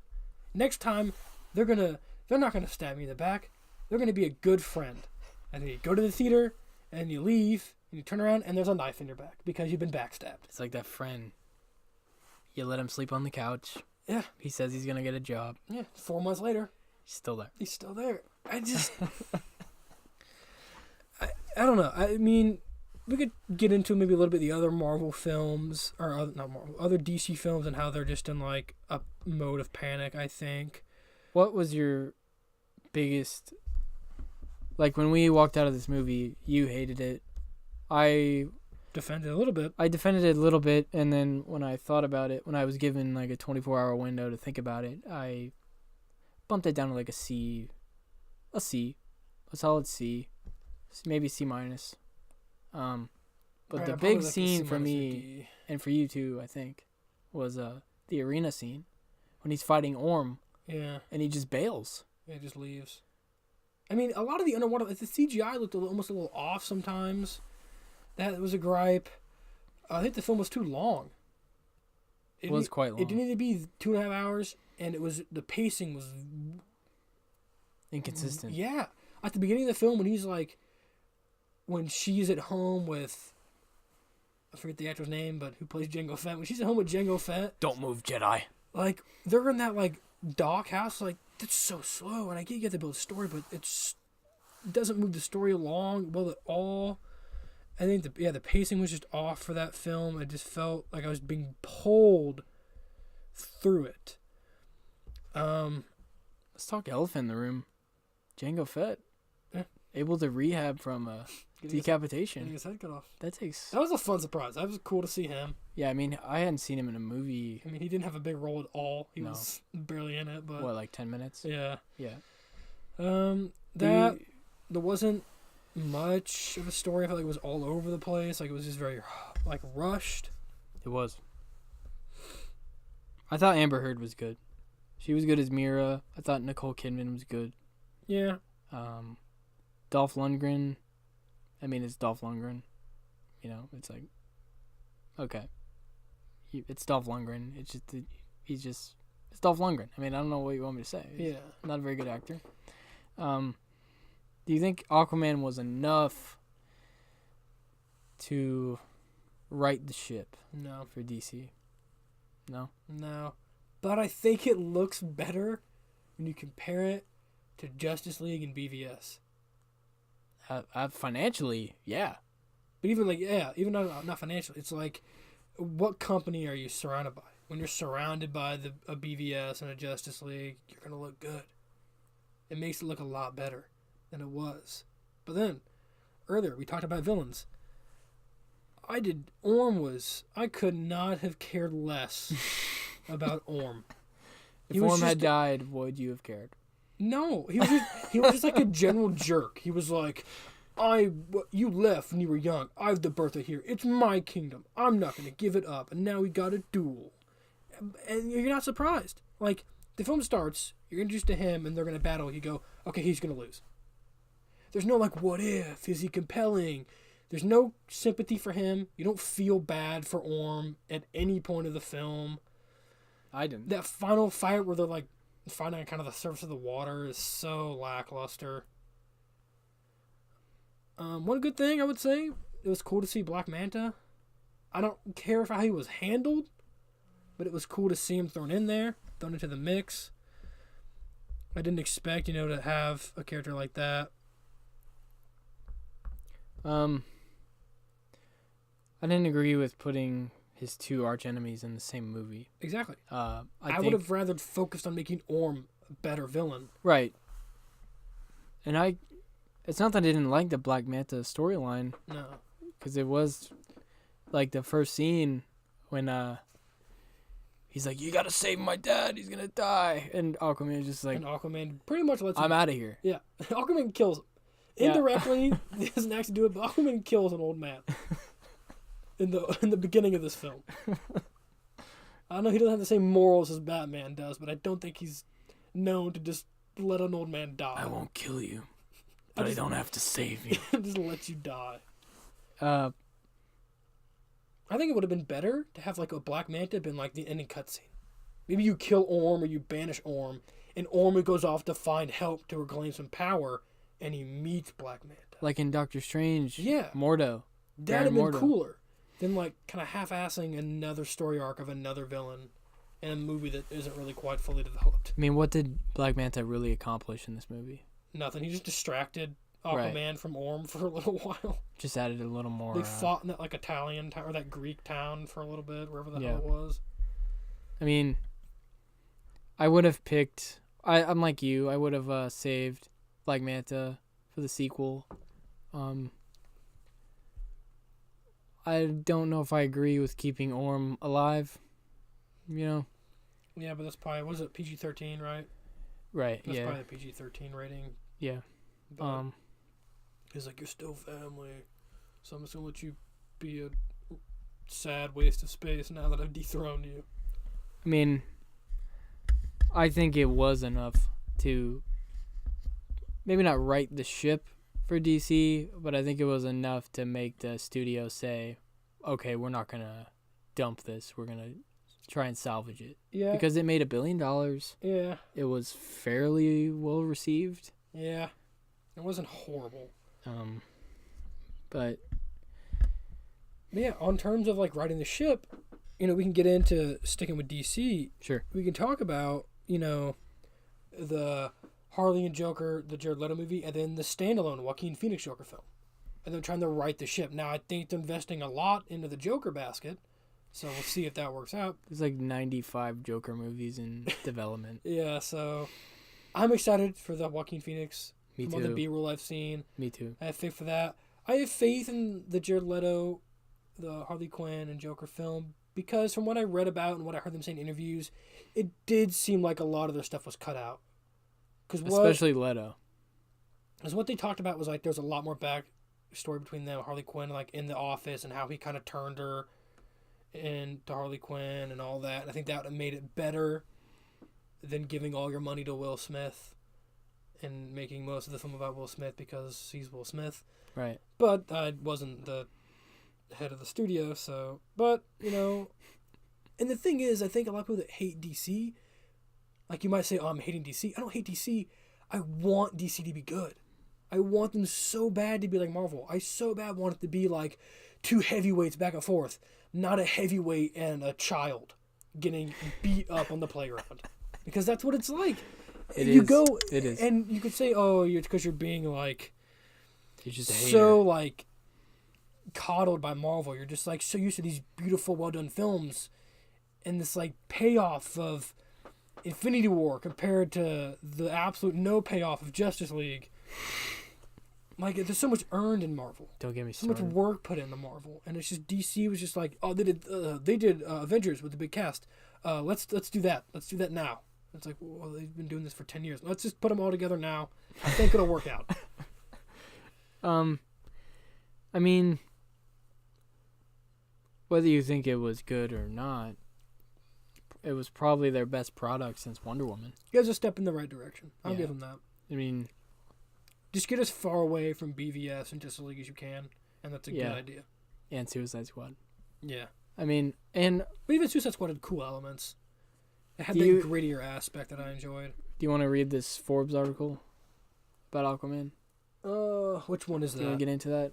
It says the 5 biggest problems with Aquaman.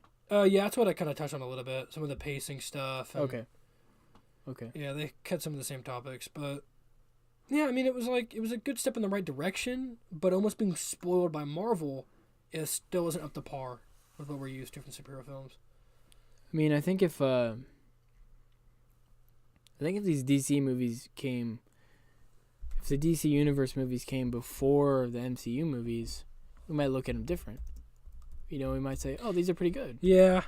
But since we're so spoiled by Marvel and MCU, it's just like, well, these aren't that good. You know, if you're like, you know, because if you're judging Aquaman against like Thor 3, it's no contest. Yeah.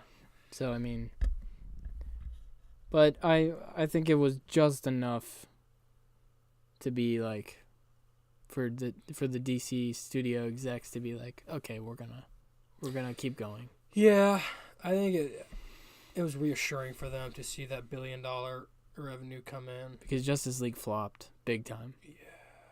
Yeah. BVS flopped. But I can't imagine how confused the average fan would have been in Justice League. What's going on? Yeah. What is happening? Like mother boxes? Yeah. I only know about those from some comics and because I played Justice League, the video game. Right. And that's their, like, crappy loot box system. Yeah. So for the average person, they've never discussed what a mother box is, and then starting out is like, we have to get the mother boxes. They're very important. Why? The average viewer has nothing invested into the mother boxes or the seriousness of that conflict. It's just the cheap Infinity Stone knockoff. Yeah. Is what it is. I mean, that's all it is. The Joaquin Phoenix Joker movie, I'm like you. I'm really excited for it. Yeah, I mean, Joaquin's one of the heavyweights. It's almost a little bit like Logan, where it's not like a superhero film. It's like that grittier drama. Because it does not look like a superhero film. It just looks like Joker, like, in the streets of, I don't know where it's set, but, like, in the streets of Gotham, like, on ground level, like, his life. Like, it's a much grittier looking film, and I'm excited for that. I hope that is a phenomenal movie. I want it to be a 10 out of 10 knockout. So bad. Me too. I mean, if that flops, I'm going to be so sad. I mean, have you read The Killing Joke? Yeah. Yeah.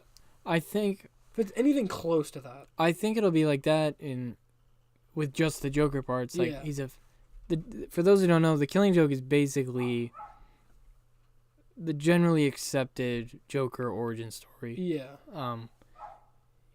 Basically, the dude is a failed comedian. His wife is pregnant, I believe. Yeah. And the marriage it's falling apart. And he basically in the book he takes this job from some shady guys, and he falls. Long story short, he falls into a vat of acid and becomes the Joker. I think we get something along those lines. Maybe not him falling into the vat of acid. Yeah, that might be maybe too on the nose. But also, what that does, it makes you sympathetic for the Joker, which is what you want. Like in the past, like Heath Ledger, phenomenal, but you're not sympathetic for him. You have no reason to sympathize with Heath Ledger's Joker. This story of like a man trying his best to earn like an honest living and support his family and save his marriage, like broke down. You just see him beaten down by life. You have a reason to root for him. You hear it's like that. The famous like, you're just one bad day away from me. It's like you get to see that one or those multiple bad days ruining a man, or he's like just loses his mind. So you'll sympathize for this kind of crazy character, which I think would be great. And there's all the more reason I want that to succeed. And I think that's why The Dark Knight is held in such a high regard, is because it's a grittier. It's gritty, it's dark, and it's realistic. Yeah. You know, The Dark Knight is not like a perfect guy. He makes a lot of mistakes in the movie. It is not a superhero movie. It's a crime thriller, is what it is. And the Joker, more or less, is the main character. Yeah. Kind of like what Infinity War did with Thanos. Yeah, that is a Thanos movie. It's Thanos' perspective. It's his story. It is basically Thanos, the movie. Yeah. Because it sticks with him. It's about all them coming into his path at different points of the journey. By sticking with DC going in the right direction and sticking on that path, we could talk about my favorite man that I love to rip on, Dwayne "The Rock" Johnson, because he will be playing Black Adam in a spinoff. And good Lord, does that sound like a good time? I don't know if that'll be any remotely good. Didn't you have a blog post about Rampage, and like the headline was, "Get ready to turn your brain off"? Yeah, yeah. And that's about right. Him kind of maybe roping in Kevin Hart a little bit. It's the conversation or debate of like being able to separate an actor or an artist from the person. Because I respect Dwayne Johnson so much. If you follow him on Instagram, he makes you feel like a lazy degenerate. Because every post is him at 5 a.m. curling the weight of the earth. And he's like, I'm about to go shoot for 15 hours. So I respect the hustle. He deserves to be the highest paid actor. He's putting in that work. But good Lord, does he make some abysmal movies. Last year alone. Skyscraper. Rampage. His best movie, probably Kevin Hart's too, is Jumanji. It's their best. And I think Jack Black was the best part of that movie. But yeah, Skyscraper. Don't care. Just Rampage. Watching the trailer for Rampage made me mad. Like, I got legitimately mad because I watched that. And it was like, Dwayne "The Rock" Johnson is kind of a jacked up zookeeper who's best friends with this albino gorilla that accidentally gets his medicine, and now he's massive. And there's a massive wolf and like a crocodile. And I'm like, did a 9-year-old write this movie? He was like, Dwayne Johnson, there's a big gorilla and a really big wolf and a really big crocodile, and they all fight. It's like those bad sci-fi channel movies where it's like Mega Croc versus Robo Lizard. And they're like, the CGI is done by a high schooler. The actors get paid $1.25 an hour. And like, I mean, the poster alone, I look at it and I'm like, I'm supposed to take this seriously? The tagline is "Big meets bigger," and it's a picture of The Rock and the huge ape. Get it? Because The Rock is big, but he's meeting something bigger than him, which is a giant gorilla. Ha ha. God, man. It's great marketing right there. It is. It's a whole team of professional adults. But I'm like you. I respect The Rock. I mean, the dude has made... he's the highest paid actor in Hollywood, right? I think he still is. He was like last year. I assume he still is. But I think out of these wrestlers turned actors, he's the best. Yeah, that's not saying much. I don't think John Cena's quite not yet. Quite up there. Not yet. But yeah, it's just it's just tough because I want him to make good movies. But none of these movies are like special. Jumanji's just a reboot. not really original. There's nothing special or like groundbreaking about Rampage or Skyscraper or Central Intelligence. I don't know. It's just nothing. It's just so average. Right. It's just so average. I mean, like Kevin Hart. Kevin Hart is a fantastic comedian. Love his stand-up. I don't think Night School was a film that needed to be made. I really don't. I was like, I want to see Kevin Hart as a man making a lot of mistakes and then goes back to school. Because I'm sure it's chock full of one-liners and just forced jokes that really aren't that funny. But I think he's making a good direction. That movie with Bryan Cranston. that actually looks good. Yeah. That looks like him taking on a more serious role. What's that called? The Upside? I think so, yeah. Okay. And that looks good. I mean, that looks... I mean, if he can hang he's with- accompanying Bryan Cranston, who is a seasoned actor. I was going to say, if he can hang with Heisenberg, I mean, Yeah. my God. I mean, I would If say... he can even not get blown off the screen by Yeah. Cranston, Yeah. that's an achievement. Yeah. I mean, obviously, it already came out. Like, I haven't seen it yet, but, like, they look... it came out in January, so... Okay. Obviously, it can't be for, like, nominated for... I don't think he'd be nominated for this Oscars anyways. No. But it just blowing up stuff like budget $37.5 million, box office $97.5. So I mean, it didn't like shake the waters or anything, but it looks What are the ratings? 6.3 out of 10 IMDb, 40% Rotten Tomatoes, 46. So I bet it's average, but I'm willing to bet he has to do some acting here, some serious acting. To where, like, Lady Gaga, a singer playing a singer, it's a comedian making jokes. I'm willing to bet 30% of that 40 is Cranston. Yeah. You know? Yeah, I bet he does a good job. But I bet Kevin does a good job. But I just want to see people like that. And I pick on The Rock all the time. He's Target. He's so successful. And he's going to continue to just make blockbuster after blockbuster because he's a guaranteed gold mine. Can't blame him. No, I don't. Yeah, I mean, he's a guaranteed gold mine. Everything he's in makes crazy amount of money. Yeah, I mean, I'm with you.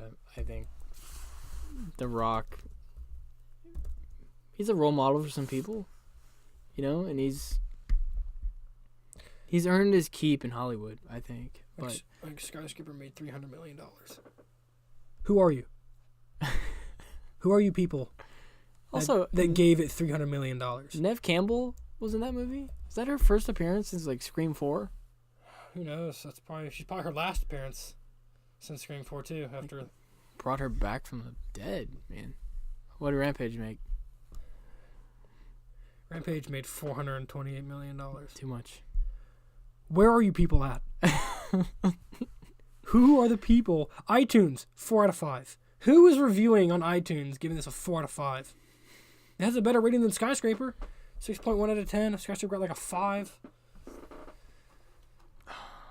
I mean, I don't know. But I guess it's just a state of Hollywood. They're dying for original. Like, even Rampage. People that don't know, it was an old video game. Right. So not even original. I mean, Hollywood is dying for originality and substance and something new. And they're just not getting it because it's safer. Let's make a new movie.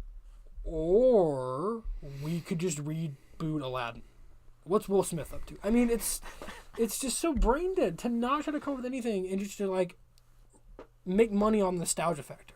I will say it's more so a problem with TV than movies, because you cannot. Personally, I don't think you can blame Disney for remaking those movies because that's a ton of money. I mean, hey, you can't blame that. I'm annoyed because it's obviously is like a money grab. Yeah, like, right. And I don't like doing Aladdin because, like, who's gonna be the genie? Like, the genie I know is dead. That's Ron Williams. You know. I you mean, can't Aladdin. do it. I'm gonna get right now. Aladdin's gonna get like a 6 out of 10, maybe like a 6.5. But it'll make like maybe a 700 7 million. if it's really surprising.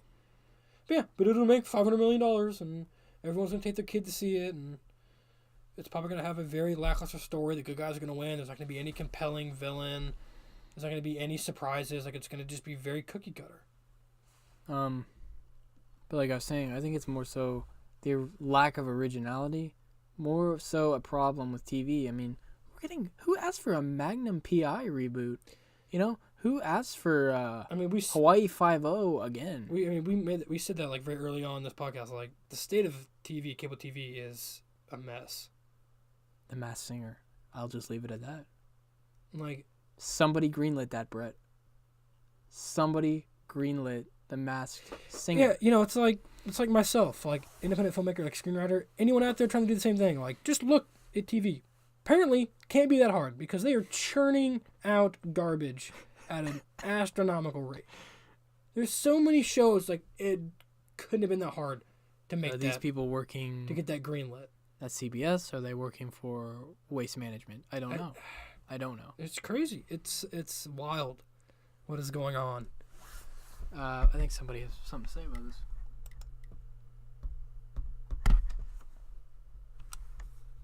What's going on here? That's an actor I can get behind. He's coming back. Joe Pesci. The Irishman. Yeah. The only hit for Joe Pesci is I still can't see him at Home Alone. He wanted to curse so bad. You know? I wonder how many takes he just wanted to be like... They had their redoing Home Alone when Macaulay Culkin does something and he's just trying to just drop so many slurs. And they're like, yeah, Joe, we're going to have to redo that. You can't say any of those words. It was a kid's movie, Joe. I'm sorry. But... yeah, I mean... I think that's all we can say about The Rock. I mean... yeah, no, it's just me having a little bit of fun ripping on The Rock. Right. But just, I don't know, it's just a commentary on, like, blockbuster films. You know? Like, all of the Transformers. Oh, like, Michael Bay, I respect him getting that check, like, making those blockbuster movies. You could say the first one was good, but like I said before, whatever that last one was called, Transformers The Last Night, I cannot tell you with a gun to my head what the plot of that film was. I can tell you random scenes, like them in like Ireland or Scotland, the Knights of the Round Table, they were in a castle, there's a gas station shootout, like nothing in that film made sense. As soon as it ended and the credits rolled, I was like, what was that? right. What did I watch? It's money you never get back. No. It's time you never get back. I could have just went outside and burned right. some money.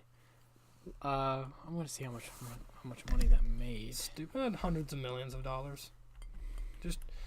because I believe the one before that made just enough to piss me off. That's how much money Transformers made. I mean, Michael Bay, that's kind of his calling card now. Yeah, dude, just big budget movies that make no sense. make some explosions. $605 million on a $217 million budget. So stop it. And, stop spending your money. That came out. I'll be kind of being hypocritical here because I didn't go to the theaters to see it. I definitely waited till it was like $3 on demand to watch it. Who can blame you? Stop. We need to just stop as moviegoers spending money on these movies that we know are bad and unoriginal. Like, you know what you're going to get when you walk into that theater. Bad robots are going to do bad stuff. Good robots are going to do good stuff. Optimus Prime might be alive. Mark Wahlberg's going to have a Boston accent and run around and pretend like the humans have any power at all in this You think universe. you're better than me? You think you're better than me, Bumblebee? I love that they have humans in those films. Like, they have anything to say or do, any control over what happens. Yeah, I mean, like... they're people in a you would world, get run over. like, they don't have to listen to you. Yeah. They don't care. They're gigantic robots. Oh, yeah, the Autobots, we're going to cooperate with the U.S. military. Yeah, until we don't want to and we stop because they can't do anything about it. But I digress. I don't want to rip too much on Michael Bay, Transformers, and Dwayne The Rock. One thing I wanted to talk about, I didn't start the podcast soon enough to talk about it, but The Dark Knight, 10 years. Oh, yeah? 10 years ago, last year. We talked about this a little bit off the show, but my favorite movie ever is Goodfellas. Yeah. And if any of the listeners out there know me, you know. Scorsese, man. A master. But I feel like I've seen Dark Knight the most out of any single movie. I think I've seen it the most times. I mean, we quote most of that film. Right. Like, we can honestly quote 2.5 hours. Like, I finally picked out the window that gets busted. We finally got that stupid window in the opening scene. I mean, we can. We did it last weekend. Yeah, I mean, we can quote 90% of that film. That's what we do on our weekends, by the way. We quote movies that we've Just seen. quote The Dark Knight in its entirety. We just put it on, and all we do is quote scenes. You got any idea who you steal it from? You and your friends are dead. Oh, God. But it's just... That's in just 10 years, I can't believe it. It's so good. And what a year that was. Iron Man. Yeah. I mean, The Incredible Hulk. The Incredible Hulk came out that year. But like going back to Black Panther getting... Oh, yeah. The film that everyone forgets, that started the MCU. I don't care what no one says about Iron Man. My boy Hulk started the MCU because there's an ending credit scene there that First technically crossover. ties it in. Yeah. Ed Norton was the Hulk. Yes. Easy to forget, but he was. He was. But like going back to Black Panther being nominated this year, like you're gonna nominate that, but you didn't nominate The Dark Knight Or Logan. or Logan. Logan's only nomination was Best Original or Best Adapted Screenplay. I think it was Original. That's the only thing it got. I don't know. It's just... I mean, like even like Patrick Stewart, that was Yeah. Oscar worthy in that movie. Regardless, it's Best good supporting? to see Black Panther there because it's just cool to see, I guess, any comic book movie in the running for Best Picture. Because at least it shows the Academy is kind of opening up to comic movies. Because in the past, it was like, you guys will get CGI awards and that's it. We'll throw you the best like animation or best. They were in the same boat Visuals. with like Star Wars. Yeah. Star Wars would only get nominated for Best Original Or Score best like visuals. and Best Visuals. Yeah. It's like, Yeah. that's it. You guys get those. Don't even ask us about Best Picture or anything. You're lucky you're getting that. Yeah. 2005, episode 3 should have won. That's all I'm saying. I'll save that for another episode. Have a prequels podcast. I took some heat for that when I said that was the... That's what we should do. We need to do one for episode 3 and open up like a phone line and have people call on and then try and debate us about Star Wars episode 3. Because you know what? I'll take flack for episode 2 and maybe a little bit of episode 1, but I will stick to my guns on episode 3. Master Yoda, you survived. Say what you want. That's a good movie. I don't know. Anything else you want to hit on? Oh, Us. Jordan Peele movie. Oh, yeah. That's God, gonna be great. That looks phenomenal, It's man. gonna be great. The trailers just look so eerie. It's one of those rare horror movies nowadays where the trailer looks creepy. You know, some of these horror movies now, it's like the trailer looks stupid. He's got like a path right now to be a legendary horror filmmaker. Like to just become like that be his craft. And in such a short window too. I mean, Like how Stephen King 2 movies are years. being made and like he's like the king of yeah. you know, thriller and horror books. He could become the king of that. I mean, he's with Get Out. If Us is anywhere close to Get Out, Which I and think how it cool will it be. was, which I think it will be, if not better. He's got a trajectory to just become a legendary director. Right. Which I I'm mean, all for. Seeing him go from like Mad TV to Key and Peele, and then to just being this like He's really acclaimed just- director. he's really just flexing his muscles here. Like, I can do this. I can do Oh that. god, yeah. I mean, I can do I whatever can you want write, me I can to do. direct, I can. I mean, he's such a talented guy. Plus some, I mean, Lupita Nyong'o. Oh yeah, I think that's how you say the last yeah, name. Black Panther. She's a heavyweight actress. Yeah. So I mean, she signs on for this, and M'Baku is in this movie. Yeah, Yeah, Winston Duke. yeah. He's back. A lot of Black Panther, man. And but in the trailer, I know it's a trailer, but he looked good. Yeah. Sounded good. I mean, I think he's gonna be. This is really his first like leading man Mm-hmm. role. See how he carries on screen. Yeah. And it looks like a kind of like Get Out. It's kind of a unique Yeah, plot. I'm excited because I'm just not a big fan of like most scary movies because a lot of them rely on jump scares, and I think jump scares are the That was your problem with cheapest Halloween. Halloween wasn't bad, but because The it new didn't have as Halloween. many, but it had some of them. But yeah, that's my biggest gripe with it because I think jump scares and like sharp, loud noises to get someone to jump isn't scaring them. It's just a surprise and unnatural reaction. Where like Us and Get Out are genuine thrillers and like creepy, scary movies. Here's a question for you. UFC 236. Michael Myers versus John Jones. Who you got? I gotta go Bones. I gotta go Johnny Bones Jones, baby. He's gonna hit him with an oblique kick and then a spinning elbow. I don't know. I mean, the brute strength of Mike. I mean, just I mean, know, man. you saw what he did. Yeah, I've seen. He ripped a man's jaw off. But I've seen what John Jones can do. It's true. I've seen John Jones pick apart world champions. Although I think if Michael Myers was in Adesanya's place last 2 weeks ago, he would have beat Silva. Yeah. Yeah. Out of his prime. Yeah. But topic for another day. Yeah. Who could Michael Myers beat in a fight? Glass. You want to hit on Glass? Yeah, we can hit on Glass. The thing with this movie, I was not a fan of the ending.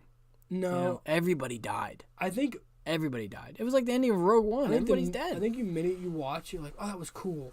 And if you watch it again or sit back and watch it, you're like, it was okay.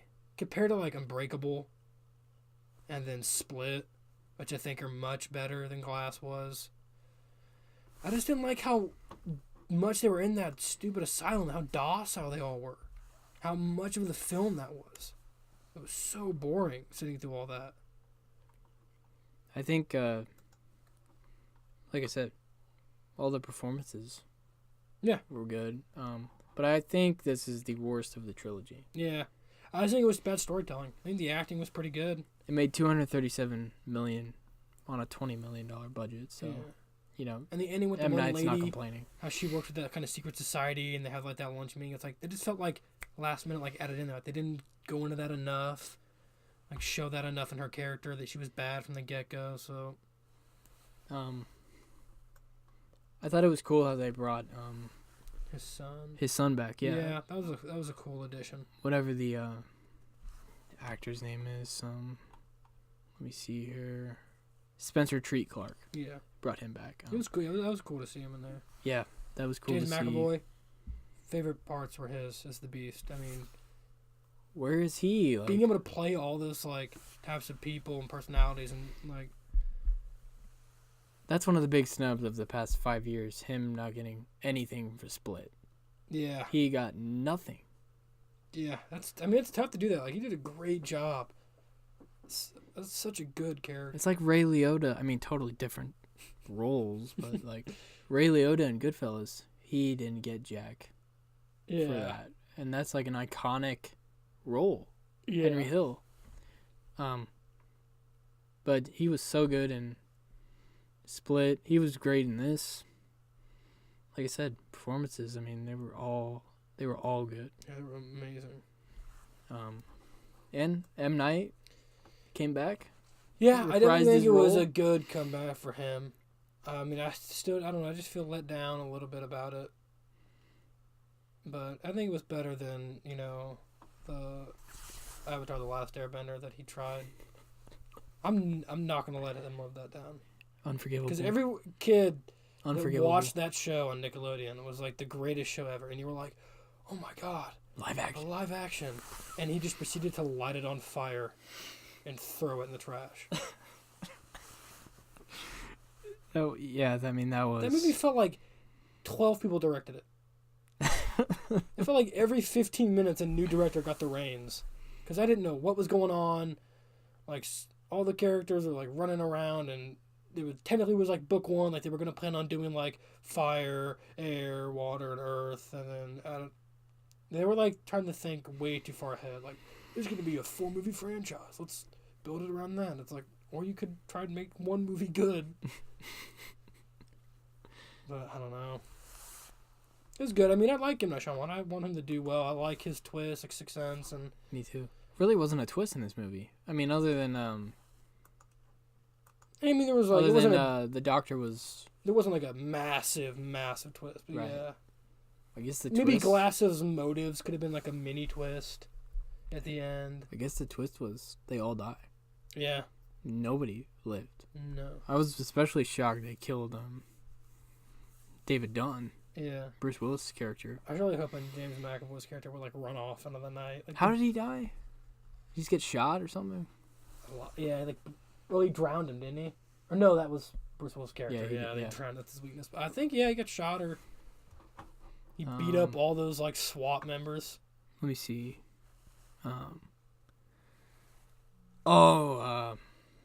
What's her name? Shot him with the shotgun. Oh yeah. Yeah. Couldn't heal from that. No, that'll do it. That'll do it to you. That hard to walk away from that. I don't know. Anything else you want to hit on? No. Anything else stand out to you? No, just got a bunch of the Oscar picks out of the way. It'll be interesting to see how that goes. No host. I'm excited to watch that, see how that all unfolds, see who gets snubbed, see who the Academy picks. I'm definitely not as excited. no. I'm definitely going to watch it, but I'm definitely not as invested I as think like last year's or 2 years ago. Yeah, I mean, the no host thing. I mean, it's Not gonna a be good start. it's gonna be interesting to see how they maneuver around that. Yeah. But I don't know. We'll see. Tomorrow at 8. We'll see. Yep. So, all right, Brett. All right. This was a fun. hell of a time. This is the longest episode yet. So, A lot of discussions. yeah, lots of discussions. So, thanks for listening, everybody. Thank you.